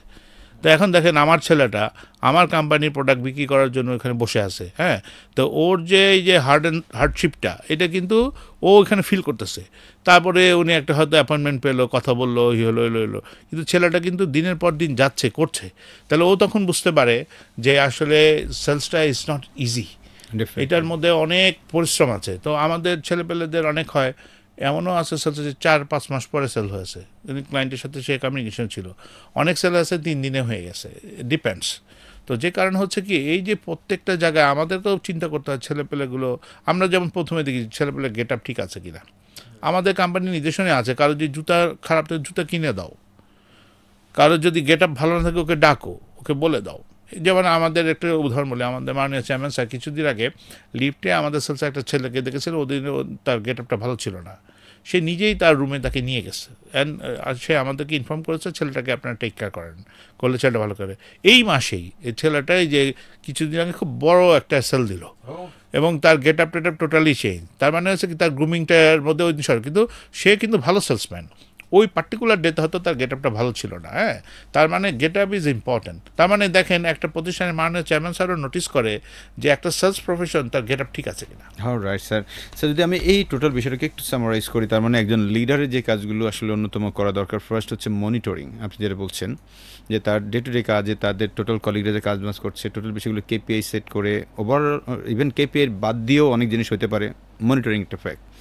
সেকেন্ড ওয়ান হচ্ছে যে follow up means with priority. Like আমার 10জন ছেলে কাজ করছে, আজকে প্রায়োরিটি আমি কোন জিনিসটাকে ফলো আপ করবো, এখানে তার প্রায়োরিটি ফলো আপটা খুব জরুরি। থার্ড থিংস স্যার আপনি যেটা বলেছেন যে আমার কলিগরা যে কাজ করছে সে কি লিড জেনারেশনের যে জায়গাটা কি প্রপারলি আসলে সাপোর্ট পাচ্ছে কি না। বিং এ লিডার আপনার এটা একটা বড় কাজ, এটা কি MGL or HGL. MGL means market generated lead, আর HGL means self generated lead. So এই জিনিসগুলোকে তাকে প্রপারলি সাপোর্ট দেওয়া। ফোর্থ থিংস হচ্ছে যে আমার লোকগুলো যে যাচ্ছে বিভিন্ন জায়গায় স্ট্রাগলটা যে করছে, সেই যাত্রাটা আসলে আমি কি তাকে একটু কমিউনিকেশন করে বা একটু কথা বলে একটু ইন্সপায়ার করছি কিনা, জিয়াস ভাই আমরাও কিন্তু এরকম করছি, একটু ধৈর্য ধরেন, সব হবে। সো এই জায়গাটা তাকে এমপ্যাথেটিক ওয়েতে একটু কমিউনিকেট করা। এবং ফাইনালি বলছেন যে তার লোকজন যে যাচ্ছে তার গেট আপ সেট আপ এগুলো কি আসলে ঠিকঠাক আছে কিনা, এগুলোকে একটু মাঝে মধ্যে দেখা এবং সেই জায়গাটাকে আপডেট করে ফেলা। এই 5টা বিষয় করলে আই বিলিভ লিডারদের অনেক অনেক জায়গায় কন্ট্রিবিউশন হবে। Sir thank you. থার্ড প্রশ্ন স্যার এটা নিয়ে, জি, সেলসে যারা আছে ডিরেক্টলি একেবারে সেলস এক্সিকিউটিভ লেভেলে, তাদের জন্য যদি আপনি 5টা পরামর্শ দিতেন, এমন কী পরামর্শ, যদি আপনার সন্তান মেয়ে মনে করেন স্যার সেলসে ঢুকছে, বা আপনার ছোটো ভাই রিয়েল এস্টেট সেলস, তাকে 5টা পরামর্শ দিলে আপনি কী দিবেন স্যার? হ্যাঁ, এটা মানে খুবই গুরুত্বপূর্ণ বিষয়। আমি সবসময় এটা বলি, দেখেন সেলসের জবটা খুব টাফ জব, খুব স্যাক্রিফাইসিং জব। এবং আমি আমার ছেলেপেলেদের বলি যে আসলে দেখো, এই যে নিরন্তন যে বাংলা শব্দটা সৃষ্টি হয়েছে, এই শব্দটাও সাম এক্সটেন্ট মনে হয় আমিই তৈরি করেছি, আমি জানি না আগে ছিল কিনা। আমি একবার কোন একটা জায়গায় এই শব্দটা ব্যবহার করি, আসলে এই ধরনের কোনো শব্দ আছে কিনা আমার জানা ছিল না, বাট আমি বলতাম পরে, এবং আমি কিছু অ্যাডভার্টাইজমেন্টও দিতাম যে নিরন্তর শব্দটা ব্যবহার করতাম। পরে ছেলেদেরকে বলতাম দেখো আমাদের এই একটা বাংলা শব্দ আছে, আমি জানি না কোথাও আছে কিনা, আমি কোনো পরবর্তীতে দেখেছি, কিন্তু আমি আগে আমার মুখের থেকে কীভাবে যেন এসেছিলো। তা আমি তখন বললাম এই নিরন্তর শব্দটা হচ্ছে এই যে তুমি খালি লেগেই থাকো। দেখেন সেলসের যেমন আছে যে আমাদের আপস অ্যান্ড ডাউনস ফেস করতে হয়, আমরা অনেক আছে একদম একদম ক্লোজ টু সেল, বাট হয় না। তো এটা ছেলেপেলেদের তো কষ্ট করে। ধরেন আপনাকে এক্সাম্পল দিই, একটা ছেলে সারা মাসে একটা কাস্টমারের পিছনে সে তার জার্নিতে দেখা গেলো একটা 5 কোটি টাকার সেল, সে ম্যাচিউরিটির একদম ফাইনাল স্টেজে এসে গেছে। সাম এক্সটেন্ট ক্লায়েন্টের কারণে, ক্লায়েন্ট হয়তো তার ফাইন্যান্সিয়াল প্ল্যানিং কারণে নেয়নি, কিন্তু ছেলেটা কিন্তু 5 কোটি টাকা আর্ন করার এফোর্ট দিয়েছে। রাইট। যদি সে পারতো তার অ্যাচিভমেন্ট হতো 5 কোটি টাকা, কিন্তু সে যখন পারেনি তার রেজাল্ট ইজ 0। এখন বিইং এ টপ একজন বলবে যে ইউ গট দ্য 0, বাট আমি তো জানি আমার ছেলেটা কী পরিমাণ পরিশ্রম করেছে, কিন্তু ছেলেটা পারেনি মনে করেন। তো ওই ছেলেটার ওই মাসটা কেমন যায়, এবং সে বিক্রি করতে বলে একটা হিউজ ইনসেন্টিভ পেত, সেটা থেকেও সে ডেপ্রাইভ। তার মানে কি হচ্ছে, এটা তো তারও একটা না বলা কষ্ট তার মধ্যে কাজ করছে। তো এই যে জিনিসে পারা না পারা, একটা সুযোগকে হাতছাড়া করা, এটার মধ্যে তো একটা বেদনা আসে। আমি আমার ছেলেপেলেদের প্রথম কথা ওই যে 5টা সেলসের যেটা বলি, ওইটা তো আমি সবসময় তাদেরকে বলি, 1 নম্বর বিষয়। 2 নম্বর বিষয়ের প্রথম জিনিসটা যেটা হয় সেটা হচ্ছে আমি যেটা বলি যে confident, you got to be confident. আমি যদি মনে করি কাজটা আমি পারবো, আমার পক্ষে পারা সম্ভব। আমি যদি মনে করি staff it গনা B a tough, আমি যদি মনে করি ইজি, হ্যাঁ, first thing is a mindset যে আমি প্রফেশনাল, আমার কাজই এইটা। আমি আর কোম্পানির অ্যাকাউন্টিংয়ের কাজ করি না, কাস্টমার সার্ভিসের কাজ করি না, হ্যাঁ, আমি আর অন্য কোনো ডিপার্টমেন্ট বিলং করি না, আমি বিলং করি সেল কাজে, আমি এটা আমাকে রাখাই হয়েছে এটার জন্য। এটা একটা প্রথম কথা হচ্ছে যে আমি যেটা মনে করি পরিশ্রমী হইতে হবে, পরিশ্রমের কোনো বিকল্প নাই। আমাদের পরিশ্রম যাতে কমে, অনেক ধরনের প্রযুক্তি আসতেছে, এ আসতেছে, কিন্তু এরপরেও তো আমাকে মানুষের কাছে তো যেতে হবে, তার অ্যাটাচমেন্টে যেতে হবে। রিয়েল এস্টেট সেলটা এমন জিনিস, এটা অনলাইন না। আমি অর্ডার করে দিলাম, এসে পড়লো, আপনি ক্যাশ অন ডেলিভারি করে দিলেন অথবা কার্ডে পেমেন্ট করে দিলেন, ইটস নট লাইক দ্যাট। আমার যত টেকনোলজি আসুক না কেন, আমার একটা মানে ফিজিক্যাল অ্যাটাচমেন্ট আপনার সাথে লাগবে আমার এটা। তো এইটার জন্য আমি প্রথম যেটা বলি ছেলেপেলেদের, প্রথমে হচ্ছে বাবা তুমি তোমাকে ঠিক মতো ক্যারি করো, তুমি প্রেজেন্টেবল করো। তুমি যদি প্রেজেন্টেবল না হও তোমাকে আরেকজন অ্যাক্সেস দিবে না, এটা হলো প্রথম শর্ত আমার। তুমি যতটুকুই পারো বাবা তুমি নিজেকে প্রেজেন্টেবল করো, 1 নম্বর। 2 নম্বর হচ্ছে তোমাকে কাজের প্রতি, তোমাকে আসলে এটার প্রতি তোমাকে লয়াল থাকতে হবে, তোমাকে কাজ করতে হবে without having a good job. সারাদিন আমি আসলে কি কাজটা করেছি কি নাকি ফাঁকি দিয়েছি, এইটা করলে আমি পাবো না। 3 নাম্বার বিষয়টা হচ্ছে আমাকে সবসময় চিন্তা করতে হবে আমার কাজটা হচ্ছে দুইটা পক্ষকে নিয়ে, company and the client, and আমি হচ্ছে ব্রিজিং পজিশনে আসি। আমার ক্লায়েন্টকে যদি আমি ট্রাস্টওয়ার্দি হয়ে দেখাতে পারি যে sir this is গনা B a big মানে বেস্ট ইনভেস্টমেন্ট ফর ইউ, উনি হবে। আর আমি যদি আমার কোম্পানির রেটে ওনাকে প্রপোজালটা দিতে পারি, ওয়েদার ই অ্যাকসেপ্ট, হইলেই আমার ডিলটা ক্লোজ হবে। তাই এইটা খুবই গুরুত্বপূর্ণ একটা বিষয়। 4 নম্বরে যদি আমি যেটা বলি যে এই রিপোর্টিং সিস্টেমগুলো নিজের কাছে নিজে ফলো আপগুলো এটা প্রপারলি করতে হবে, যে আমার মাসের প্রথম সপ্তাহে আমার ক্লায়েন্টের স্ট্যাটাস কী, সেকেন্ড উইকে গিয়ে আমি কী আসি, থার্ড উইকে তো আমি একদম রেড মার্ক জোনে পড়ে গেছি, আমার হচ্ছে কি না। আমার প্রত্যেক দিন শেষে আমাকে এই অ্যাসেসমেন্টটা করতে হবে। এবং ফাইনালি যে জিনিসটা আমি প্রত্যেকটা ছেলেকে বলি যে বাবা তোমাদের হাতে সবার হাতে হাতে ফোন আছে, এই ফোনটা খুবই ভালো এবং খুবই খারাপ, এটা তোমাকে ইট ক্যান কিল ইউ। বলতেছে স্যার কী হবে? আমি বললাম এইটাকে আমরা যদি কমিউনিকেশন টুল হিসেবে ব্যবহার করি this is fantastic, right, but if you use as a entertainment tool you gonna be destroyed. এটা জীবনকে তুমি জীবন থেকে তুমি হারিয়ে যাবে, পরিবার থেকে হারিয়ে যাবে। কেন? এই এন্টারটেইনমেন্ট তোমাকে সেকেন্ডে সেকেন্ডে এন্টারটেইনমেন্ট দেয়, তো তুমি কাজ করবে না, এন্টারটেইন হবা।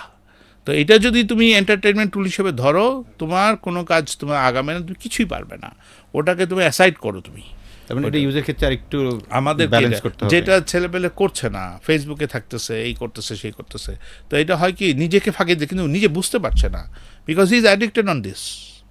এবং আমার এটা এখন সবচেয়ে বড় চ্যালেঞ্জ প্রত্যেকটা ছেলেপেলেদেরকে বোঝানো যে তুমি লেজার পার্টে যদি তুমি পারো তুমি একটু করো, বাট এইটা না।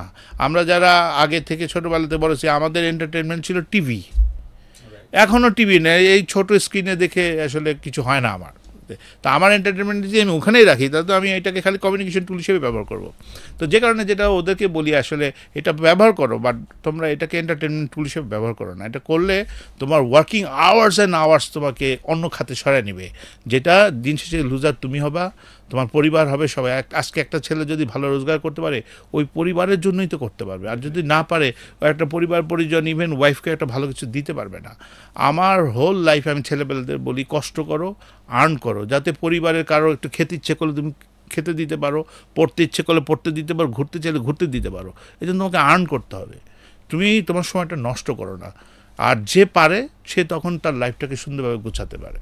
রাইট স্যার, তার মানে 5টা বিষয় যদি একটু সামারাইজ করি স্যার আপনার সঙ্গে, সেটা হচ্ছে ফার্স্ট আপনি ফোকাস করেছেন তার মাইন্ডসেটটাকে, বিকজ মাইন্ডসেট ছাড়া আসলে হবে না। সো এটা যে আমি পারবো, আমাকে দিয়ে যে হবে, আমি কনফিডেন্ট, এই যে জায়গাটা। সেকেন্ড ওয়ান স্যার আপনি যেটা বলেছেন যে একজন কলিগ লয়াল হইতে হবে আর কি ওভারঅল মিলে, আদারওয়াইজ লয়ালিটি ছাড়া হচ্ছে না। থার্ড ওয়ান হচ্ছে যে তার কাস্টমারের সাথে কমিউনিকেশনের যে জায়গাটা, ডিল ক্লোজিংয়ের একবারে শেষ মাথায় গিয়ে হয়তো বা সে আটকে যেতে পারে, বাট সেখানে না ভেঙে পড়ে আবার চেষ্টা করা, নিরন্তর চেষ্টা করে যাওয়া বা নেভার গিভ আপ যেটাকে বলি আমরা, এটাকে মেনটেন করা।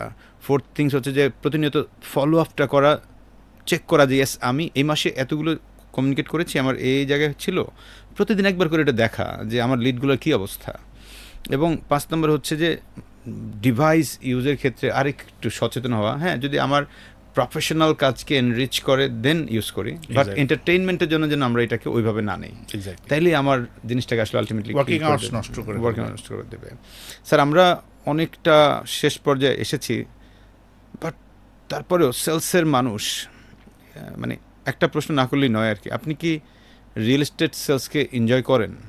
যেহেতু আপনি এখনও সেলসেই আছেন ইনফ্যাক্ট, সো রিয়েল এস্টেট সেলসকে কি আপনি এনজয় করেন কিনা, এবং করলে আপনার ফ্যামিলি এবং আপনি এটাকে ব্যালেন্স করেন কিভাবে?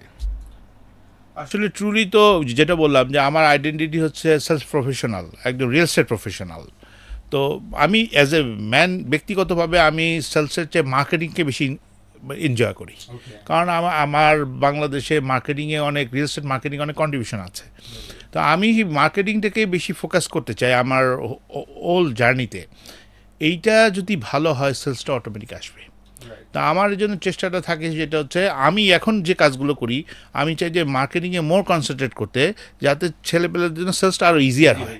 যেহেতু আমি যে সাফারিংসগুলো আমার ইনিশিয়াল কেরিয়ারে ফেস করেছি, ওই সময় বাংলাদেশে যদি আরও ভালো মার্কেটিং প্রফেশনাল তৈরি হতো তাহলে হয়তো অতটা টাফ থাকতো না। এখন এই জন্য হচ্ছে যে আমাদের হোল রিয়েল এস্টেটে সবচেয়ে বড় স্কারসিটি হচ্ছে যে গুড মার্কেটিং প্রফেশনাল, এটা খুবই স্কারসিটি আছে আমাদের। যে consumer marketing and real estate marketing is not the same. তো এটা টোটালি একটা ডিফারেন্ট ফেনোমেনা। তো জন্য আমার এখনকার যেটা চেষ্টা সর্বনিয়ত থাকতেছে যে আমি মার্কেটিংকে কীভাবে সাপোর্ট দিতে পারি, এক নাম্বার। 2 নাম্বার হচ্ছে সেলসের জন্য তো এটা অবশ্যই, কারণ যেটা করে আমি বড় হয়েছি, একজন সেলস প্রফেশনাল যা পারে আসলে অন্য প্রফেশন থেকে সে পারে না। এটা অ্যাম্পল অপরচুনিটি আছে টু আর্ন, এবং মানুষের সাথে ইন্টারাকশন করার একটা সুযোগ। দেখেন অন্য প্রফেশনাল লোক একটা কোম্পানির অত ক্লায়েন্টের সাথে কিংবা ইন্টারাকশন না। আমার সাথে ছেলেরা কখনো মন্ত্রীর কাছে যাচ্ছে, কখনো মানে সচিবের কাছে যাচ্ছে, কোনো ফোর্সের লোকের কাছে যাচ্ছে, সাধারণ মানুষের কাছে, শিক্ষকের কাছে, ডক্টরের কাছে যাচ্ছে, হ্যাঁ, আত্মীয় স্বজন বন্ধু বান্ধবের কাছে, মানে সকল প্রফেশনের কাছে আমার ছেলেরা যেতে পারে, তাদের অ্যাক্সেস আছে। এবং সবচেয়ে মজা লাগে যে কখনো এখন আমাদের যেহেতু ডাটাবেজ আছে, কোনো একটা ছেলে নিয়ে আসলে আমরা প্রথমে ডাটাবেজে দেখি যে হ্যাঁ আমাদের সে আগে নক করা, মানে মনে হচ্ছে যে আমাদের তার মানে এই আমাদের রূপায়ণ হাউজিং স্টেট লিমিটেড যে 27 বছরের যে জার্নিটা, এই জার্নিতে সবার কন্ট্রিবিউশনে এইটা এমন একটা পর্যায়ে এসছে যে কোনো না কোনো মানুষ আমাদেরকে চেনে অথবা জানে অথবা আমাদের সাথে কমিউনিকেট করেছে। এরপরেও তো আমরা নতুন চেষ্টা করছি, তা নতুন কে করবে? তো মার্কেটিং করবে। তো সেই জন্য আমি চাচ্ছি যে এখনকার যে সেলস প্রফেশন আছে তাদেরকে সর্বোচ্চ সাপোর্ট দেওয়ার জায়গাটা হচ্ছে মার্কেটিংকে আরও একটা উচ্চ লেভেলে নিয়ে। স্যার আপনার ফ্যামিলি লাইফটাকে কিভাবে উপভোগ করেন আর কি স্যার? কারণ আমি যতটুকু জানি আপনি খুব হ্যাপি মানুষ, তো কিভাবে এটা জিনিসটা আসলে একদিকে খুব আনন্দের, আবার একদিকে খুব বেদনার। কারণ বিকজ আমার যে সহধর্মিনী তার আসলে মানে সারাদিনের মানে এনজয়েবল পার্টটা হচ্ছে আমি যখন তার পাশে থাকি, আমারও তাই, কিন্তু ব্যস্ততার কারণে সেটা আসলে খুব কম হয়ে যায়। কিন্তু আমার একটা মাত্র মেয়ে, তো যে কারণে আমার ফ্যামিলিতে যদি আমার কোর ফ্যামিলি বলতে আমরা মাত্র 3 জন। তো যে কারণে হয় কি বিষয়টা এরকম হয় যে আসলে সারাদিনের পর যখন আমি বাসায় ফিরি তো তখন আমার একটা হয় যে আমি মেয়ের কথা শুনবো না আমার ওয়াইফের কথা শুনবো, কারণ স্বাভাবিকভাবে তারা আমাকে পায় না।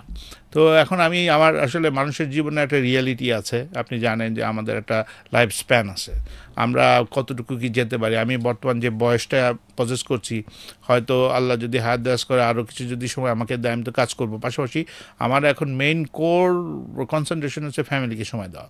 বিকজ আমার যেহেতু মেয়ে, হয়তো ধরেন আমার যদি ছেলে থাকতো তাহলে আমি আরও দৌড়াতাম, এটা রিয়েলিটি। আমার বন্ধু বান্ধব অনেকের সাথে আমি বলি যে যতটুকু করেছি আলহামদুলিল্লাহ, আমি আল্লাহর কাছে গ্রেটফুল যে আল্লাহ আমাকে যতটুকু যে আমি যা পেরেছি আমার ইয়েতে, তা আমি আমার হয়তো বাকি জীবনটা অতিবাহিত করতে পারবো।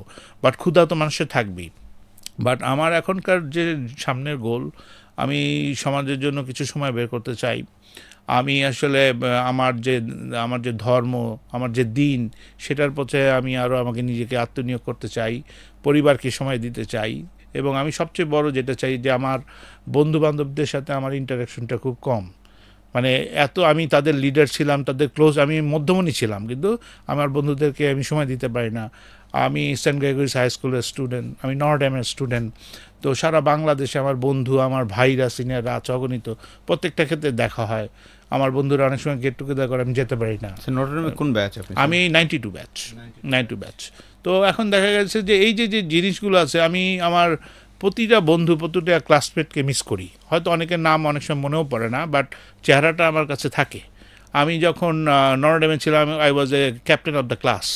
তো আমার মানে পুরো ছিল আমার স্কুল লাইফে, I was a captain of, মানে স্কুল যত গেমস ছিল সবগুলো আমি খেলেছি। আল্লাহর কাছে লাখ শুকরিয়া, আমি ওরকম একটা স্কুল পেয়েছি যে কারণে আমি স্পোর্টসম্যান হিসেবে বেড়ে উঠেছি। হয়তো ওই ক্যাপাসিটি নিয়ে এখনও আল্লাহ আমাকে সুস্থভাবে রেখেছেন, আমি সুস্থ আছি।